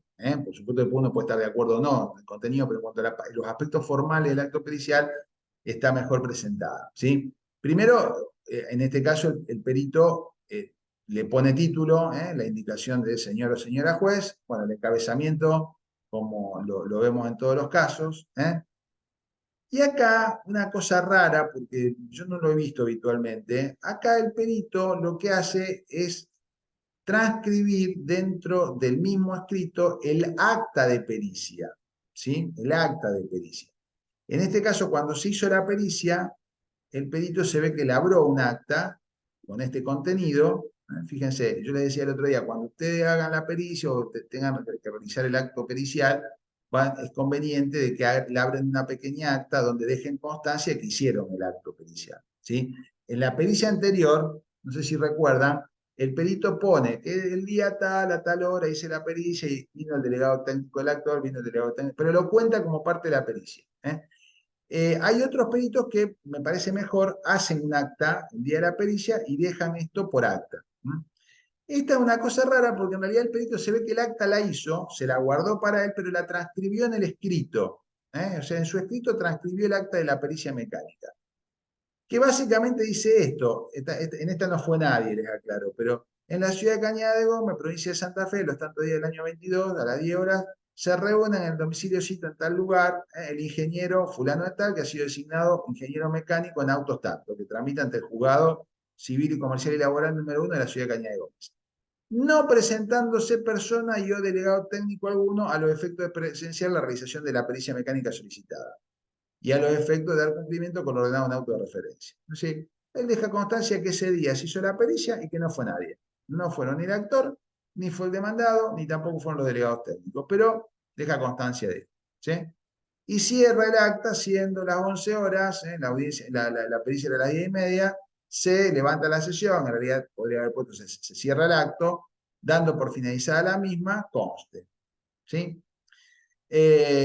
Podría haber pasado que fue el delegado técnico de la actora y no fue el de la demandada, que fue el de la demandada y no fue el de la actora, o que fueran ambos. Bueno, en ese caso, seguramente el perito dejará constancia de que comparecieron por la actora el delegado técnico ingeniero tal, por la demandada el ingeniero técnico tal, etcétera, etcétera, y al final firmaron conmigo, y me hicieron tales observaciones, realizaron tales pedidos, etcétera, etcétera, etcétera, y cerramos el acto. Pero como ustedes ven, es un acto muy sencillo, un acta muy sencillo donde simplemente se deja constancia de si las partes fueron o no, y si fueron, qué observaciones le hicieron para la realización del acto pericial. En general, lo que hacen los peritos no es esto, sino hacer el acta, pero en un escrito separado. O sea, el día de la pericia hacen el acta, esto que dice acta pericial mecánica, de acá hasta acá, ¿sí? La firman todas las partes, le da una copia a cada una y él se guarda una. Y el día de la pericia acompaña el informe pericial y con el informe pericial acompaña el acta, si fuera una parte, un documento que forma parte del acta, del informe pericial. No se presenta habitualmente de esta manera. Este perito se ve que prefirió él guardarse el acta, quedarse con el acta y copiar, transcribir el texto del acta en el escrito. Esto no es habitual, pero bueno. Y acá está lo que es el informe pericial mecánico propiamente dicho. ¿Sí? Fíjense que acá el perito, volvemos a lo mismo de antes, acá le pone la fecha de emisión del dictamen. Acá no habría problema, no le hago la crítica que le hice al escrito del perito médico, porque fíjense que en el escrito del perito médico, del perito mecánico, ella le puso el título. ¿Sí? En el caso del perito médico no lo había hecho. Pero bueno, él acá le agrega el tema de la fecha de emisión, lo cual es totalmente innecesario, no tiene necesidad de ponerle la fecha de emisión del dictamen. Acá el perito cuenta los hechos, pero fíjense qué diferencia con respecto a lo que contó el médico, ¿no? Estamos hablando del mismo caso. En este caso, él cuenta que en tal ciudad, en tal intersección, siendo el día tal a tal hora, sucedió un accidente de tránsito. Aspecto sobre el cual nadie discute nada. ¿Estamos? Pero él no cuenta cómo fue la mecánica. Acá no cuenta cómo fue la mecánica. Si uno venía por la derecha, por la izquierda, arriba, abajo. No, cuenta que hubo un accidente de tránsito. Nada más. ¿Y entre qué vehículos participó? ¿Qué vehículos participaron? La motocicleta tal dominio, que conducía a la persona fulana de tal, que transitaba por la avenida tal de este a oeste. Esto lo puede decir porque efectivamente surge, no era un hecho tampoco controvertido y aparte surge del sumario penal. Y por el otro lado, un automóvil tal, que en adelante se refiere como automóvil, que estaba conducido por X persona, que se transitaba por tal calle en tal sentido. ¿Sí? Pero fíjense que es mucho más, si ustedes quieren, ascético que el perito médico. El perito médico se puso a contar cómo fue la mecánica del accidente, quién venía por la derecha, quién venía por la izquierda, quién le pegó a quién, etc. Acá simplemente el mecánico dice, bueno, hubo un accidente entre tal vehículo y tal vehículo, uno venía por tal calle y el otro venía por tal. ¿Sí? Y en coincidencia con lo que hizo el perito médico, nos cuenta qué elementos tuvo en consideración para la realización del acto pericial. ¿Sí? En este caso, obviamente, tendrá en consideración los elementos que están agregados en el expediente, el legajo penal, o sea, el sumario penal, que es fundamental muchas veces para las pericias mecánicas, las fotografías que se agregaron al expediente, que estaban agregadas al expediente, y la inspección del lugar del hecho realizada por el perito. O sea, el perito fue al lugar del hecho, por otro punto se le pedía que fuera al lugar y lo verificara, y por lo tanto él constató el lugar donde se realizó o ocurrió el siniestro. Y fíjense que el perito, a diferencia de lo que hace el perito, esto no es una crítica al perito médico por una crítica al perito médico, pero para que ustedes contrasten. Fíjense cómo acá el perito directamente va y contesta los puntos de pericia. No se pone a hacer toda una consideración acerca de los daños que le provocan a los vehículos, los choques y las deformaciones y cuestiones abstractas, como para llenar la pericia con algo y después no decir gran cosa. Acá directamente el perito dice, bueno, voy a contestar los puntos de pericia. O sea, se va directamente a la contestación de los puntos de pericia. Entonces, va primero por los puntos de pericia de la parte actora. Esto es reiterativo porque obviamente la carátula del expediente va a ser siempre la misma, ¿sí? ¿Y qué voy a contestar? Los puntos de pericia de la actora. Digamos, todo esto que está acá, carátula y objeto de trabajo, me parece que es reiterativo innecesariamente. Podría aclarar que son los puntos del actor y... Bueno, fíjense que acá, velocidad a la que circular, acá el perito, a diferencia del perito médico, transcribe los puntos de pericia, lo cual es mucho más prolijo, porque el juez al momento de elaborar de ver la pericia y leer la pericia ya sabe qué le preguntaron al perito y qué contesta. Fíjense que en el otro caso, el perito directamente contestaba las preguntas, pero para poder saber qué le habían preguntado me tengo que ir al ofrecimiento de prueba, tengo que ver cuáles son los puntos de pericia que pidió el actor y cuáles son los peritos. Entonces tengo que estar mirando una cosa por la otra. Entonces, está bueno esto de que el perito, cuando hace el informe pericial, transcriba el punto de pericia de manera tal de que cuando el lector, entiéndase las partes y fundamentalmente el juez, lo va a ver, bueno, sepa de qué le están hablando y no tengan que estar buscando para atrás, ver qué le preguntaron y qué contesta, qué le preguntaron y qué le preguntaron. A veces piensen que las preguntas de un expediente a lo mejor están en la foja 100 y la pericia está en la foja 454. Entonces tengo que estar corriéndome 300 fojas para ver las preguntas de uno y otro para poder ver las respuestas después, ¿no? Entonces, en este caso, el perito dice, bueno, consíguese contestar la respuesta de la pregunta a la pregunta C de la parte 1. O sea, ¿qué me está diciendo el perito acá? Me remito a lo que ya contesté en la pregunta C. O sea, esta pregunta ya está contestada ahí. ¿Está bien esto? Mientras efectivamente la pregunta esté debidamente contestada y fundamentada la respuesta en la respuesta C, que es a la que remite, no hay ningún problema. No hay ningún inconveniente en remitirse a otra contestación que ya se dio. Lo mismo, fíjense, lugar donde se produce el siniestro, por contestado. Se ve que... Entonces, claro, había una pregunta, determina de manera precisa y circunstancial la dinámica y desarrollo del accidente denunciado en auto, su causa, efectos, cuál vehículo tenía prioridad de paso, vehículo embistente, o acá una pregunta ómnibus, punto de pericia medio ómnibus. Yo con razón ya se remite. Entonces, fíjense cómo el perito, en este punto, empieza a contestar el punto de pericia, pero ya empieza a dar una explicación. Es decir, tengo en cuenta el acta de procedimiento. Del acta de procedimiento se da cuenta que los vehículos que intervinieron fueron tales y cuales, los involucrados fueron tales y cuales, se entrevista a tal persona que relata tal cosa, o sea, cuenta qué es lo que ve de los elementos que tiene a la vista, ¿sí? Qué es lo que puede leer de los elementos que él está analizando. En este caso, el sumario penal, seguramente que es el más objetivo. Y además, él ve el material fotográfico del automóvil que interviene en el siniestro, ¿sí?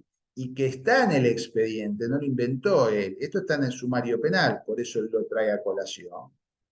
Y ve también los daños que tiene la motocicleta sobre la base de fotografías que están agregadas al expediente. O sea, el perito se basa en elementos que están incorporados a la causa. No va a buscar cualquier cosa. Entonces, después realiza, se ve que una serie de consideraciones previas y entonces empieza a relatar en qué sentido corre una calle, en qué sentido corre otra, cómo están las calzadas, etcétera, etcétera. ¿Sí? Entonces, las condiciones de visibilidad del lugar es buena, se le preguntó eso. No se puede, fíjense, no se puede determinar el lugar de la intersección donde se produce el impacto. ¿En qué lugar de la intersección se produce un impacto? No lo puedo decir. ¿Por qué no lo puedo decir? Porque de acuerdo a los elementos que tengo, no lo puedo determinar. O sea, no puedo determinar ni dónde fue el impacto, ni tampoco el sector de la calle donde circulaban los vehículos antes o al momento posterior al accidente y su posición final. ¿Por qué? Porque seguramente de sumario penal no hay fotografías ni hay croquis que indiquen el lugar donde quedaron los vehículos. ¿Sí? De acuerdo al material fotográfico de la motocicleta, se puede determinar que el lugar del impacto de la motocicleta se ubica en tal lugar y el del auto se ubica en tal lugar. Pero fíjense que el perito también, cuando le preguntan, otro punto, ¿hay elementos para hacer o determinar la velocidad? Dice, no tengo elementos para poder determinar la velocidad. Es decir, cuando el perito no tiene elementos, no tiene por qué contestar un punto de pericia cuando no hay elementos que pueda evaluar. Por lo tanto, mire, puede determinar la velocidad que tenían los vehículos al momento del siniestro o cada uno de los vehículos al momento del siniestro. No, no tengo. ¿Por qué? Porque no hay elementos en la causa ni tengo elementos técnicos que me permitan determinar cuál es la velocidad de los vehículos previo al momento del siniestro o al momento del impacto, etc. ¿Sí? Seguramente acá le preguntaron qué vehículo circulaba por la derecha y cuál por la izquierda. Acá el automóvil transitaba por la derecha de la motocicleta, ¿sí? Con lo cual esto, fíjense que no le preguntaron cuál tenía prioridad de paso, porque eso ya es un tema jurídico. ¿Cuál tenía prioridad de paso? No sé, es un problema del juez, cuál tiene prioridad de paso. Lo que tengo que preguntar es cuál viene por la derecha y cuál viene por la izquierda. En consecuencia que el perito me determine. ¿Sí? Bueno. No me quiero ir muy lejos acá. Acá el perito se ve que hace un croquis sobre la base de una foto que toma de la encrucijada de la calle. Y en función a esto, concluyo, ¿no? En base a esto digo que en la intersección de la calle tal con tal, siendo tal hora, la motocicleta que transita por la mano de circulación sur de Avenida San Martín de oeste a oeste, habiendo traspuesto la mitad de intersección, es embestida en su parte lateral derecha por el sector delantero del automóvil tal que transitaba por la mano de circulación este de la calle Juan Semino, de sur a norte, y se encuentra llegando a mitad de la intersección. O sea, él después de analizar todo esto previamente, digo, bueno, contesto esto, ¿sí? Pero me da un fundamento, o sea, yo de la lectura del informe pericial puedo entender por qué el perito llega a la conclusión a la que está arribando, con la cual después puedo coincidir o no, puedo entender que está bien o que está mal o que está más o menos, pero digo, me da una explicación de cómo arriba esa conclusión, ¿sí? Perdón, Gabriel, buenas tardes. Sí, Osvaldo, Buenas tardes a todos. buenas ¿Podés tardes. bajar un minutito al lugar de la foto esa aérea? A ver, ahí subo. ¿Ahí está bien? Ah, bien, sí, sí, sí, ahí está. Ahí no veía la flecha, está bien. Él indica que está bien. Sí, El auto venía desde a la derecha de la moto, digamos, claro, el auto venía por la derecha. A ver, pero hay estaba alguna... entrando una avenida, sí. Claro, la moto venía por una avenida. Ese es el punto, lo cual generará también la discusión si la avenida genera prioridad de paso o no por ser avenida, a pesar de que el otro viene por una calle secundaria. Y bueno, hay toda una discusión jurídica alrededor de esto. Agrego también como dato de que el automóvil es un automóvil de policía, ¿sí?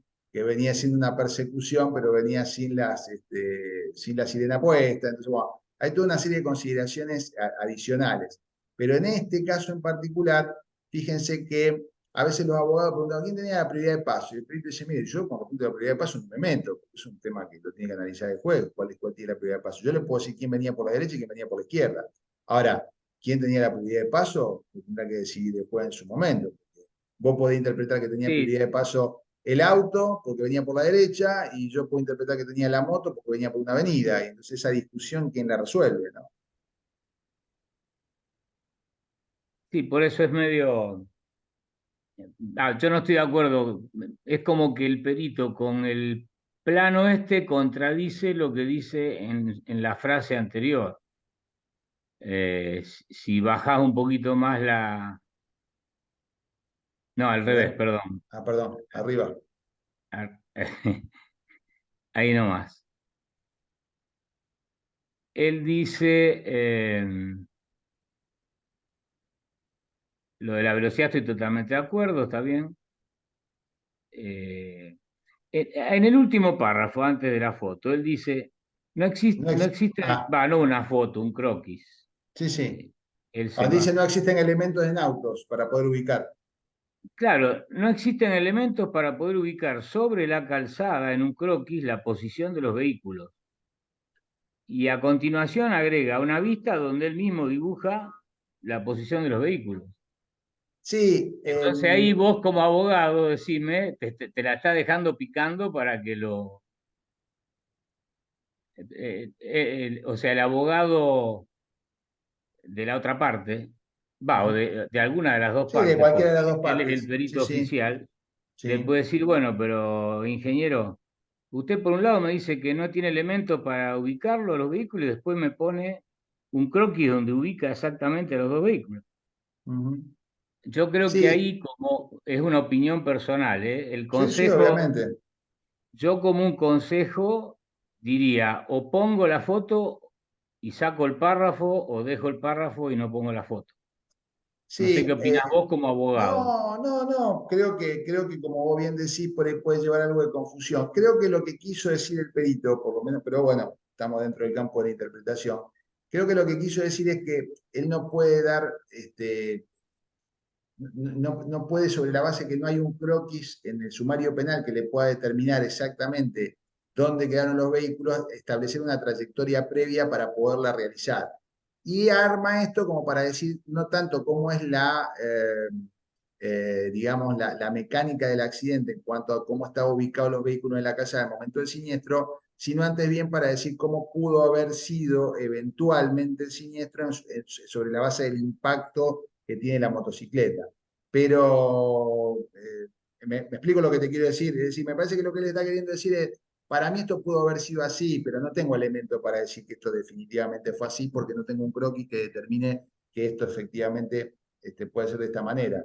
Con lo cual, Bien. a lo mejor le está tirando un centro al actor para decir, bueno, mira, no tengo elementos, pero podría haber sido así, a lo mejor así te sirve, o al demandado para decirle, mira, vos tenías la derecha, ¿sí? Pero bueno, yo lo interpreté de esta manera, como vos bien decís, se puede interpretarse que contradictorio, en el sentido de que, bueno, pero me está Sí, diciendo que no, sí, y por el otro emprendimiento perdón. me está diciendo que sí. De hecho Esto, pone lugar probable. claro, claro, sí.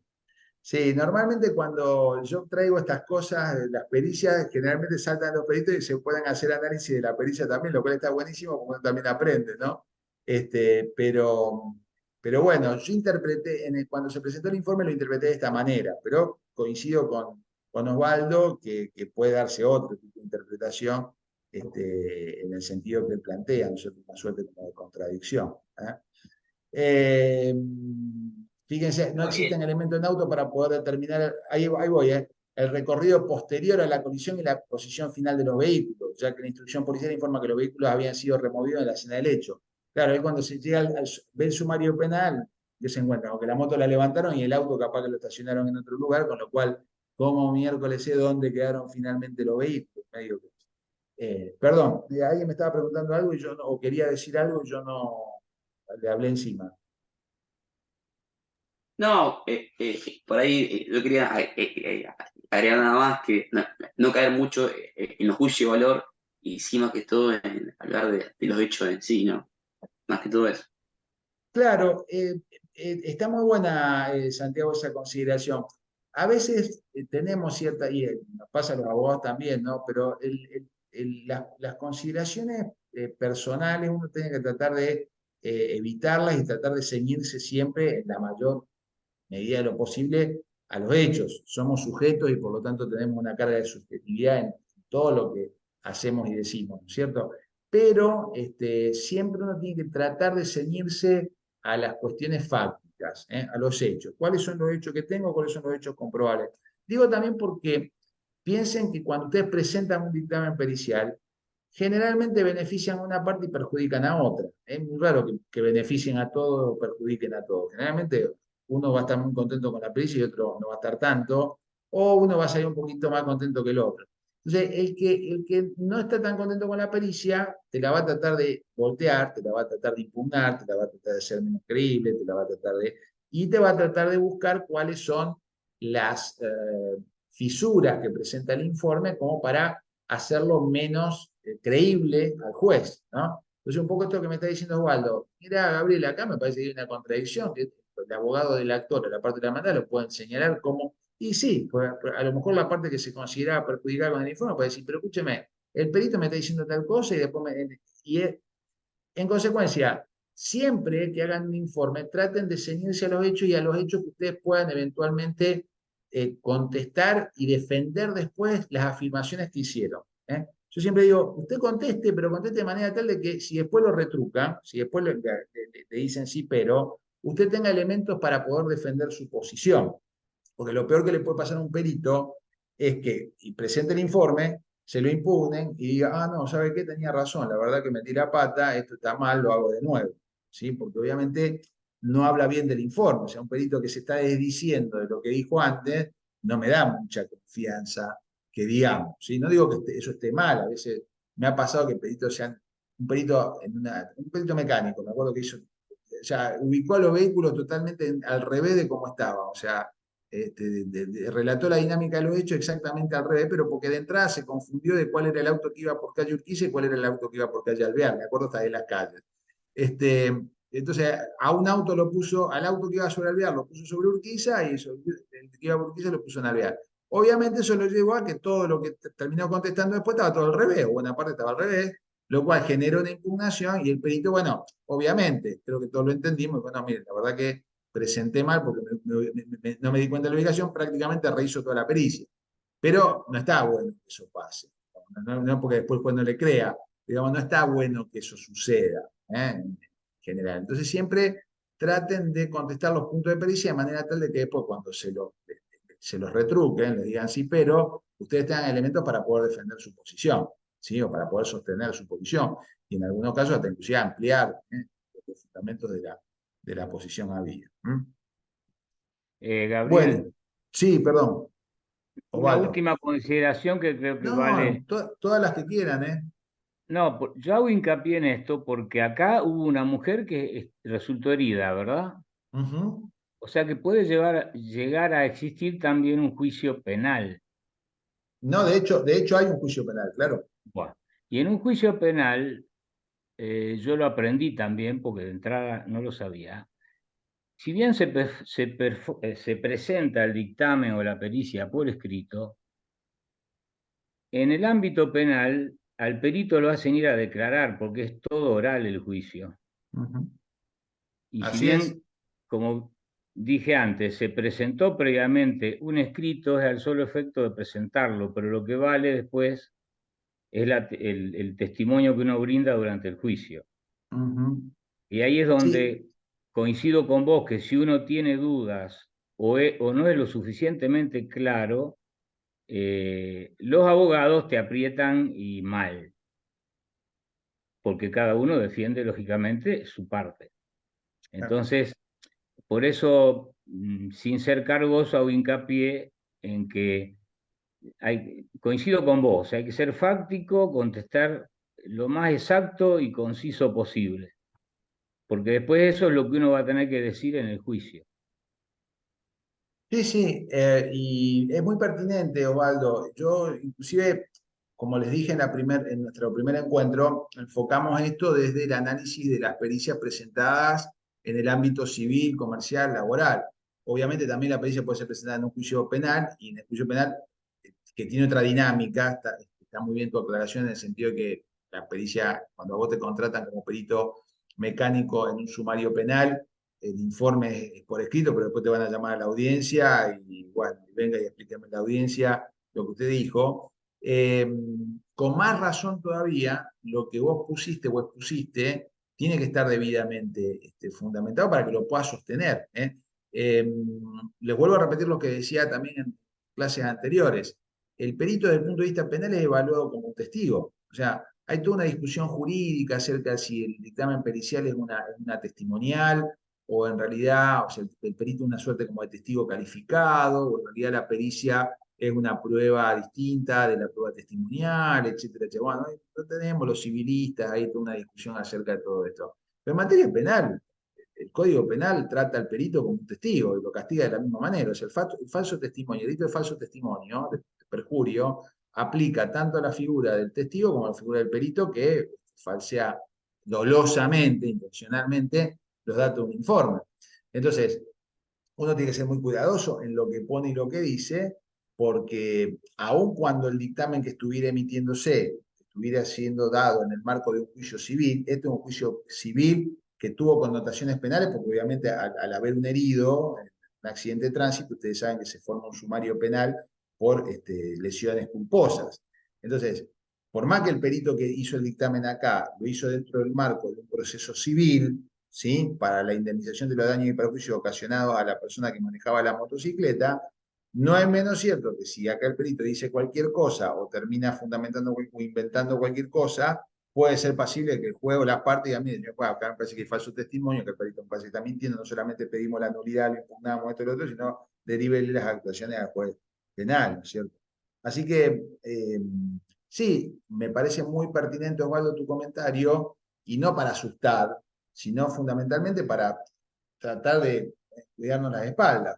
Trabajamos así, bueno, contestar el punto de pericia, atenernos a los hechos y tratar de siempre que lo que estoy contestando tenga la posibilidad de ser defendido frente al cuestionamiento. O sea, estar seguro que lo que estoy poniendo está bien. Y si no lo estoy, porque no puedo estarlo, porque no puedo determinar cómo fue la mecánica previa, no tener miedo de decir, mira, esto no lo puedo determinar porque no tengo los elementos para determinarlo. Puedo decirle que esto puede haber sucedido de esta manera, pero es una mera especulación. Lo aclaro también. Ya no tengo elementos para que podría interpretarse que fue de esta manera, pero tampoco puedo decirlo asertivamente porque no tengo elementos para. ¿Sí?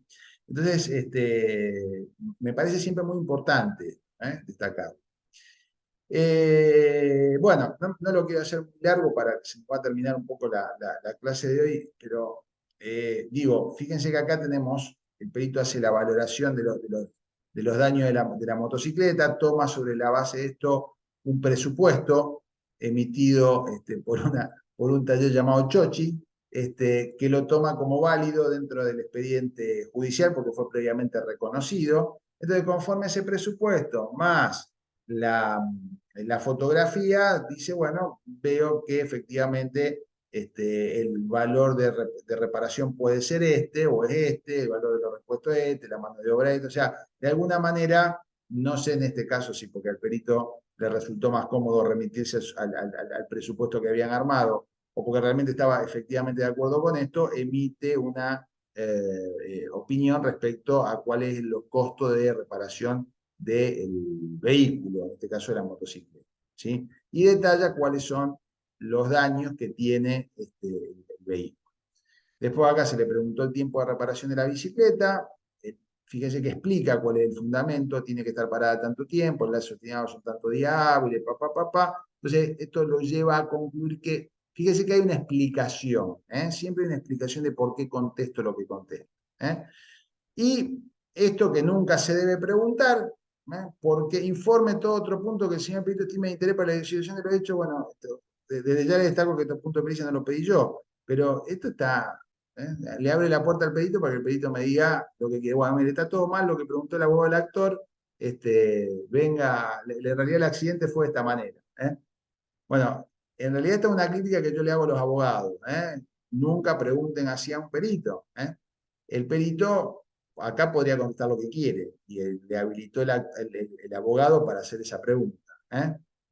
acá el perito fue prudente, y yo en esto también les doy el mismo consejo. Cuando tengan preguntas de este tipo, no se metan en problemas, salvo que sea una cosa muy relevante, que usted considera que es fundamental o que de alguna manera complementa algo de lo que dijeron antes, digamos,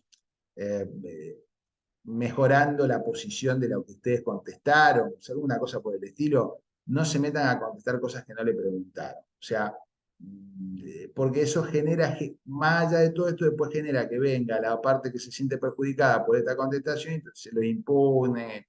Entonces, en general, es prudente un poco esta respuesta que dio el perito. No tengo más nada para adicionar, por más que a mí me parezca que pueda haber alguna cosa relevante o no.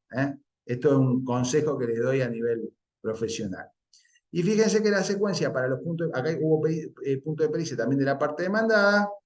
La parte demandada también pregunta prácticamente las mismas cosas que preguntó la parte actora, en buena medida, con lo cual fíjense que acá el perito remite prácticamente en todas sus respuestas a las contestaciones que ya había dado anteriormente. ¿Sí?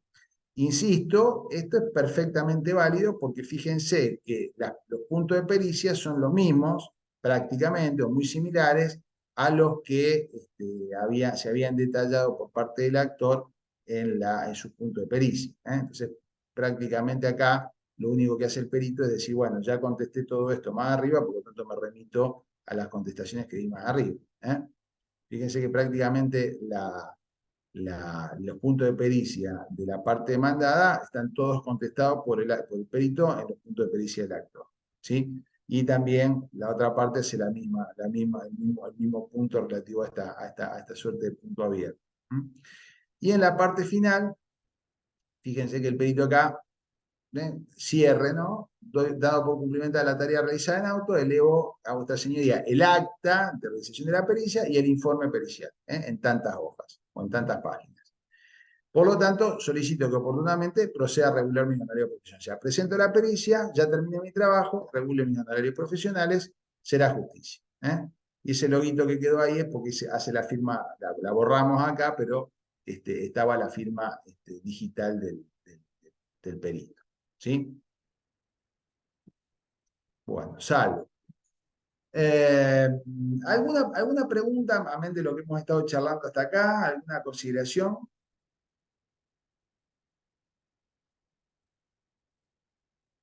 ¿No?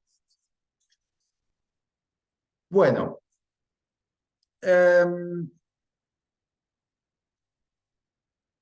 Vuelvo acá a compartir pantalla con ustedes.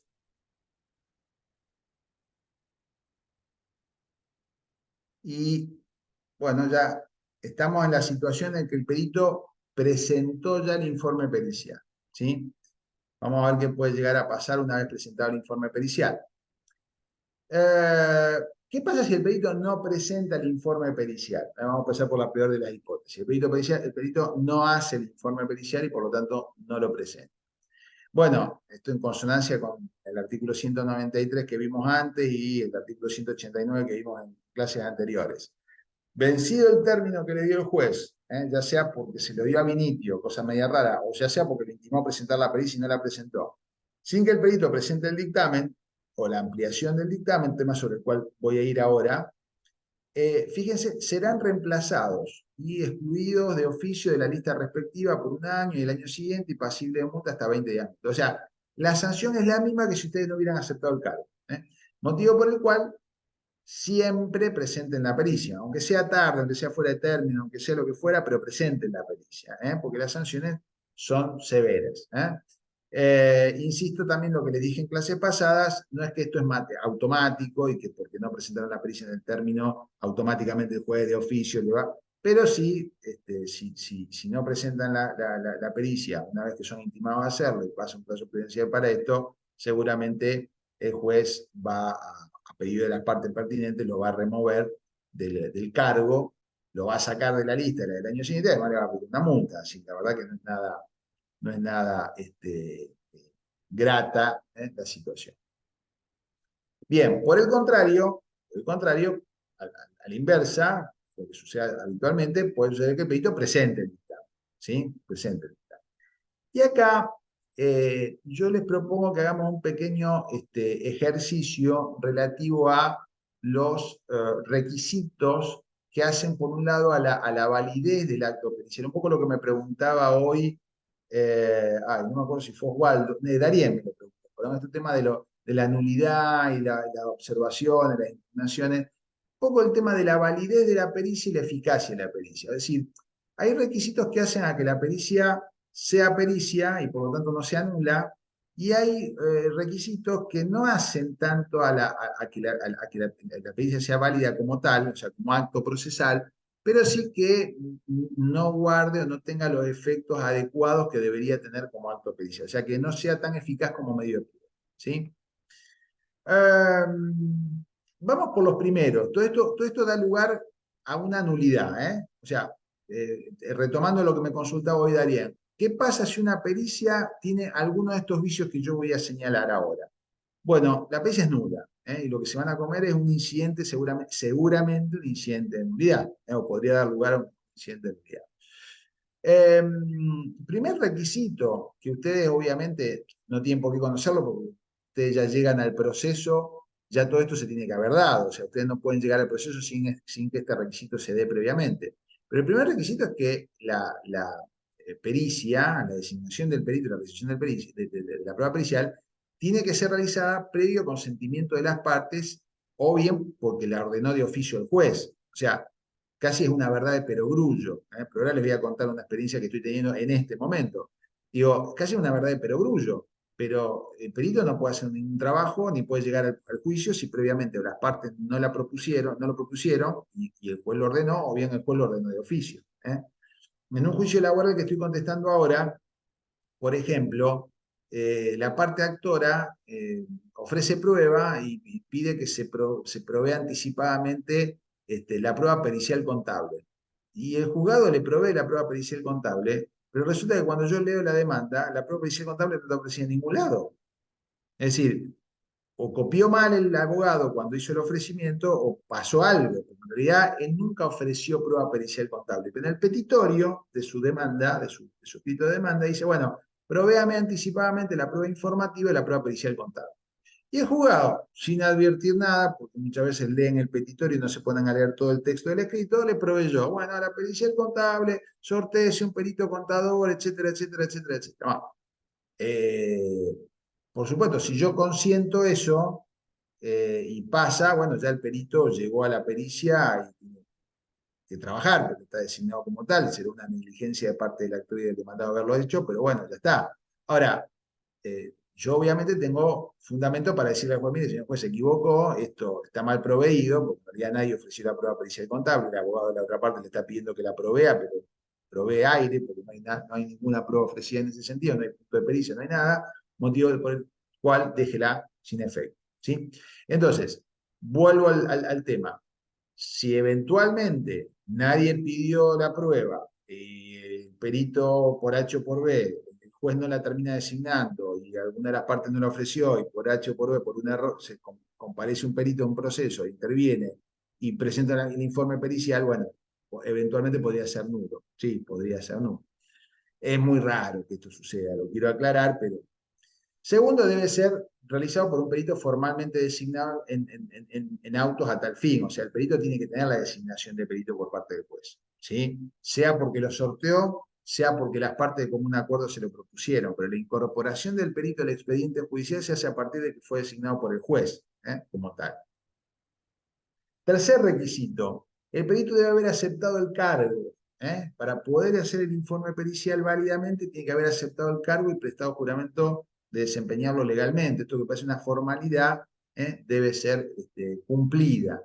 Y además tiene que haber fijado fecha de pericia que tiene que haber sido debidamente notificada a las partes, punto sobre el cual insistí durante toda la clase de hoy y buena parte de la clase pasada, motivo por el cual no voy a volver a insistir, pero sepan, tiene que estar designada la fecha de pericia y notificada la fecha de pericia de las partes. Una consulta. Sí, perdón, Sí, Silvina. en el primer punto que dijiste que no estaban los puntos de pericia, que comentaste este caso que habían designado un perito y como que no había puntos de pericia para hacer. Sí. ¿Qué ¿qué pasa? Porque a mí alguna vez me pasó esto, de que veo el expediente y como que no encuentro los puntos de pericia. Y le escribí Ujú. al abogado de que me notificó de que había sido seleccionada, digamos, y me pasó unos puntos de pericia para hacer. Bueno, bueno, qué lindo tema. En realidad, Silvina, vos tenés que verificar previamente dónde están los puntos de pericia. Yo lo que te diría en ese caso es, doctor, mire, usted me mandó los puntos de pericia en el mail, ¿no? Pero por favor, dígame en qué parte del expediente usted le ofreció a los puntos de pericia. Entonces, si vos no encontrás los puntos de pericia, porque no están en ningún lado los puntos de pericia, o por lo menos vos no los encontrás, vos podés presentar un escrito ante el juzgado diciéndole, señor juez, mire, la verdad que no encuentro los puntos de pericia, solicito se me aclaren cuáles son los puntos de pericia. ¿Sí? Ah, Eh, perfecto. ¿Me explico? Porque ¿cuál es el riesgo de lo que vos hiciste con toda buena intención? Doctor, mire, usted me notificó, pero resulta que no tengo los puntos de pericia. Y yo, abogado, digo, uy, me comí los puntos de pericia. ¿Cómo no presenté los puntos de pericia? Listo, doctora, mire, los puntos de pericia son estos. Y vos te agarrás y te largás a presentar un informe donde contestás puntos de pericia que nadie te preguntó. El abogado, la parte demandada, si esos puntos de pericia le son adversos, lo primero que va a ir a hacer es pide la nulidad de la pericia. La pericia está contestando cosas que nadie preguntó. O sea, fue un error la designación, se nos pasó a todos, pero independientemente de eso, la perito está contestando cosas que nadie ha preguntado. Motivo Claro. por el cual, me explico lo que te digo. En cambio, si Sí, vos le sí. pedías al juez, señor juez, acláreme cuáles son los, le pido que las partes me aclaren los puntos de pericia, ¿qué va a pasar? El juez le va a decir, señor, miren, señores, acá Silvina dice que no encuentra los puntos de pericia, aclárenle al respecto. Y si el abogado del actor viene y dice, no, acá está, el juez le va a decir, a ver, ¿tiene algo que decir el demandado? Y si el demandado no dice nada, dice, bueno, está todo bien, bueno, entonces vos contestás los puntos tranquila. Pero si la abogada de la parte demandada viene y dice, no, pero yo me opongo, porque en realidad acá no hay punto de pericia y se debió haber ofrecido la prueba con punto de pericia porque es un requisito formal del ofrecimiento, y ya un problema que tienen que dilucidar el actor y el demandado y eventualmente resolver el juez. Pero vos no vas a contestar los puntos de pericia hasta que el juez no te lo indique. No sé si me explico lo que te digo. ¿Eh? Sí, sí, sí. Está bien. ¿Tá? Entonces esto es es muy raro que eso pase, Silvina. Generalmente es muy raro que te coman los puntos de pericia, pero puede pasar, ¿eh? Puede pasar, puede pasar. Eh, Sí, sí, lo raro es y que después fue, digamos, fue sorteado, digamos, el decreto estaba del juez cuando dicen que se oficia a la excelentísima corte para sortear un perito. claro, lo que pasa es que en este ejemplo que yo te estoy contando, donde, ¿qué hace el También te abogado? pasó lo mismo. Me pasó lo Claro. mismo. Si yo no lo veo, me llamó la atención porque cuando leí la demanda no vi que hubiera habido prueba pericial, una pericial contable estamos diciendo. No vi la prueba. Le digo, che, me lo comí, lo puse a ver, no estaba. O sea, lo puso en el petitorio porque seguramente al abogado le quedó pegado eso de otra demanda. El famoso corte y pegue que a veces hacemos le quedó. Entonces el juzgado lo vio, lo probé yo. Si a mí se me pasa, el juzgado le libra un oficio a la Cámara de Apelaciones, manda el sorteo, el perito acepta el cargo y se va a encontrar con la situación que te encontraste vos. Y mire, doctor, la verdad que estoy acá, pero no sé qué tengo que contestar. Con lo cual puede pasar dos cosas, que el abogado del actor diga, uy, me confundí, reintegrenla a la lista Silvina porque la pedí al divino botón, o que el juez le diga, bueno, a ver, doctor aclare, y el doctor aclara, y de las aclaraciones traslado a Escalante, y Escalante puede decir, bueno, entre hacerla ahora y hacerla más adelante, hacerla ahora y punto, o bien le puede decir, no, mira, no tengo interés en que se produzca la prueba, perdiste la oportunidad procesal de hacerlo, por lo tanto me pongo que la hagas ahora, perdiste, ¿sí? Pero las reglas están establecidas previamente. Y en el caso de que no se haga la pericia, de que sea, digamos, que ya pasó el tiempo, como perito, ¿uno cobra ahí o no? Por más que aceptaste y no hiciste nada, Mirá, digamos. esto depende a veces de los criterios de los juzgados, pero si vos aceptaste el cargo eh, y más, si además fijaste fecha de pericia, por lo menos te van a regular, hay criterios de una unidad ius, como mínimo, ¿sí? O la mitad de una unidad ius, pero yo soy de la opinión que el perito, si aceptó el cargo, si fue designado, aceptó el cargo, tiene que ser retribuido, porque no es culpa de él que no se haga la pericia, si después las partes resolvieron clausurar el término de prueba previamente, o no diligenciaron la prueba, etcétera, etcétera. Vos estuviste a disposición como perito de las partes. Por lo tanto, tenés derecho a pedir regulación y el juzgado debería regularte.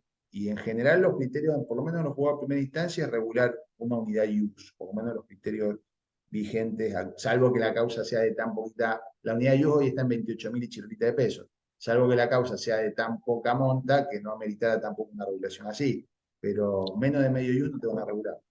Está bien. Bueno, ¿Sí? gracias. No, por favor. Bueno, quiero ser respetuoso del horario. Simplemente termino de leer esto, Mariela, y nos despedimos acá y seguimos el día miércoles. Pero bueno, las otras causas, que lo vamos a ver la clase que viene, el perito tiene que haber realizado el acto en forma personal, o sea, no tiene que haberlo delegado a una tercera persona, y obviamente libre de coacción, dolo, violencia, cohecho, está de más decirlo, o sea, si el perito lo amenazaron para hacer la pericia y estaba intimidado para esto, obviamente este es un problema de prueba también, ¿cierto? Pero obviamente esto causa nulidad de la pericia. El dictamen tiene que ser presentado por escrito ante el juez de la causa que ordenó la pericia, o sea, si la pericia es presentada ante otro juzgado no es válida como tal, y obviamente, y como se lo dije hace un rato, tiene que contestar o atenerse a los puntos de pericia propuestos por las partes y por el juez. Y dicho esto, cierro la charla, así dejamos lo que viene para la clase que viene y no dejamos puntos colgados, ¿sí? Gracias, Gabriel. Yo antes de terminar les quiero recordar, esto es solo para quienes residen en la ciudad de Rosario y se van a anotar en los tribunales provinciales para ejercer su actividad pericial en la ciudad de Rosario. Esto ya lo hemos enviado por correo electrónico la semana pasada, pero por las dudas lo vuelvo a recordar. Si alguno no tiene el turno para el certificado de conducta de la policía, por favor vayan mañana martes, es el horario para que hagan el trámite, mañana martes de 12 a 14, y ahí van a poder tramitar este certificado. En la página web del colegio, apenas entran, la primera noticia que está publicada es esa, y ahí están todos los requisitos, lo que tienen que llevar, los formularios que tienen que completar, foto, etc. Si alguno hizo la tarea y con tiempo sacó el turno de manera online y tiene turno antes de que termine el periodo de inscripción a tribunales provinciales, que es durante el mes de octubre, no tiene que hacer esto. Ahora, si alguno de los que viven en Rosario se olvidó de sacar turno, y claro, ya no hay más turnos online, entonces lo que nos dieron esta excepción para que vayan mañana presencial sin turno y hagan el trámite.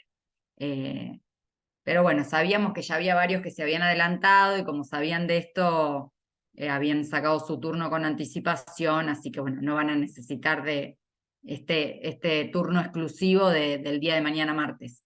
Pero bueno, no quería dejar de decirlo por si alguno no se había enterado.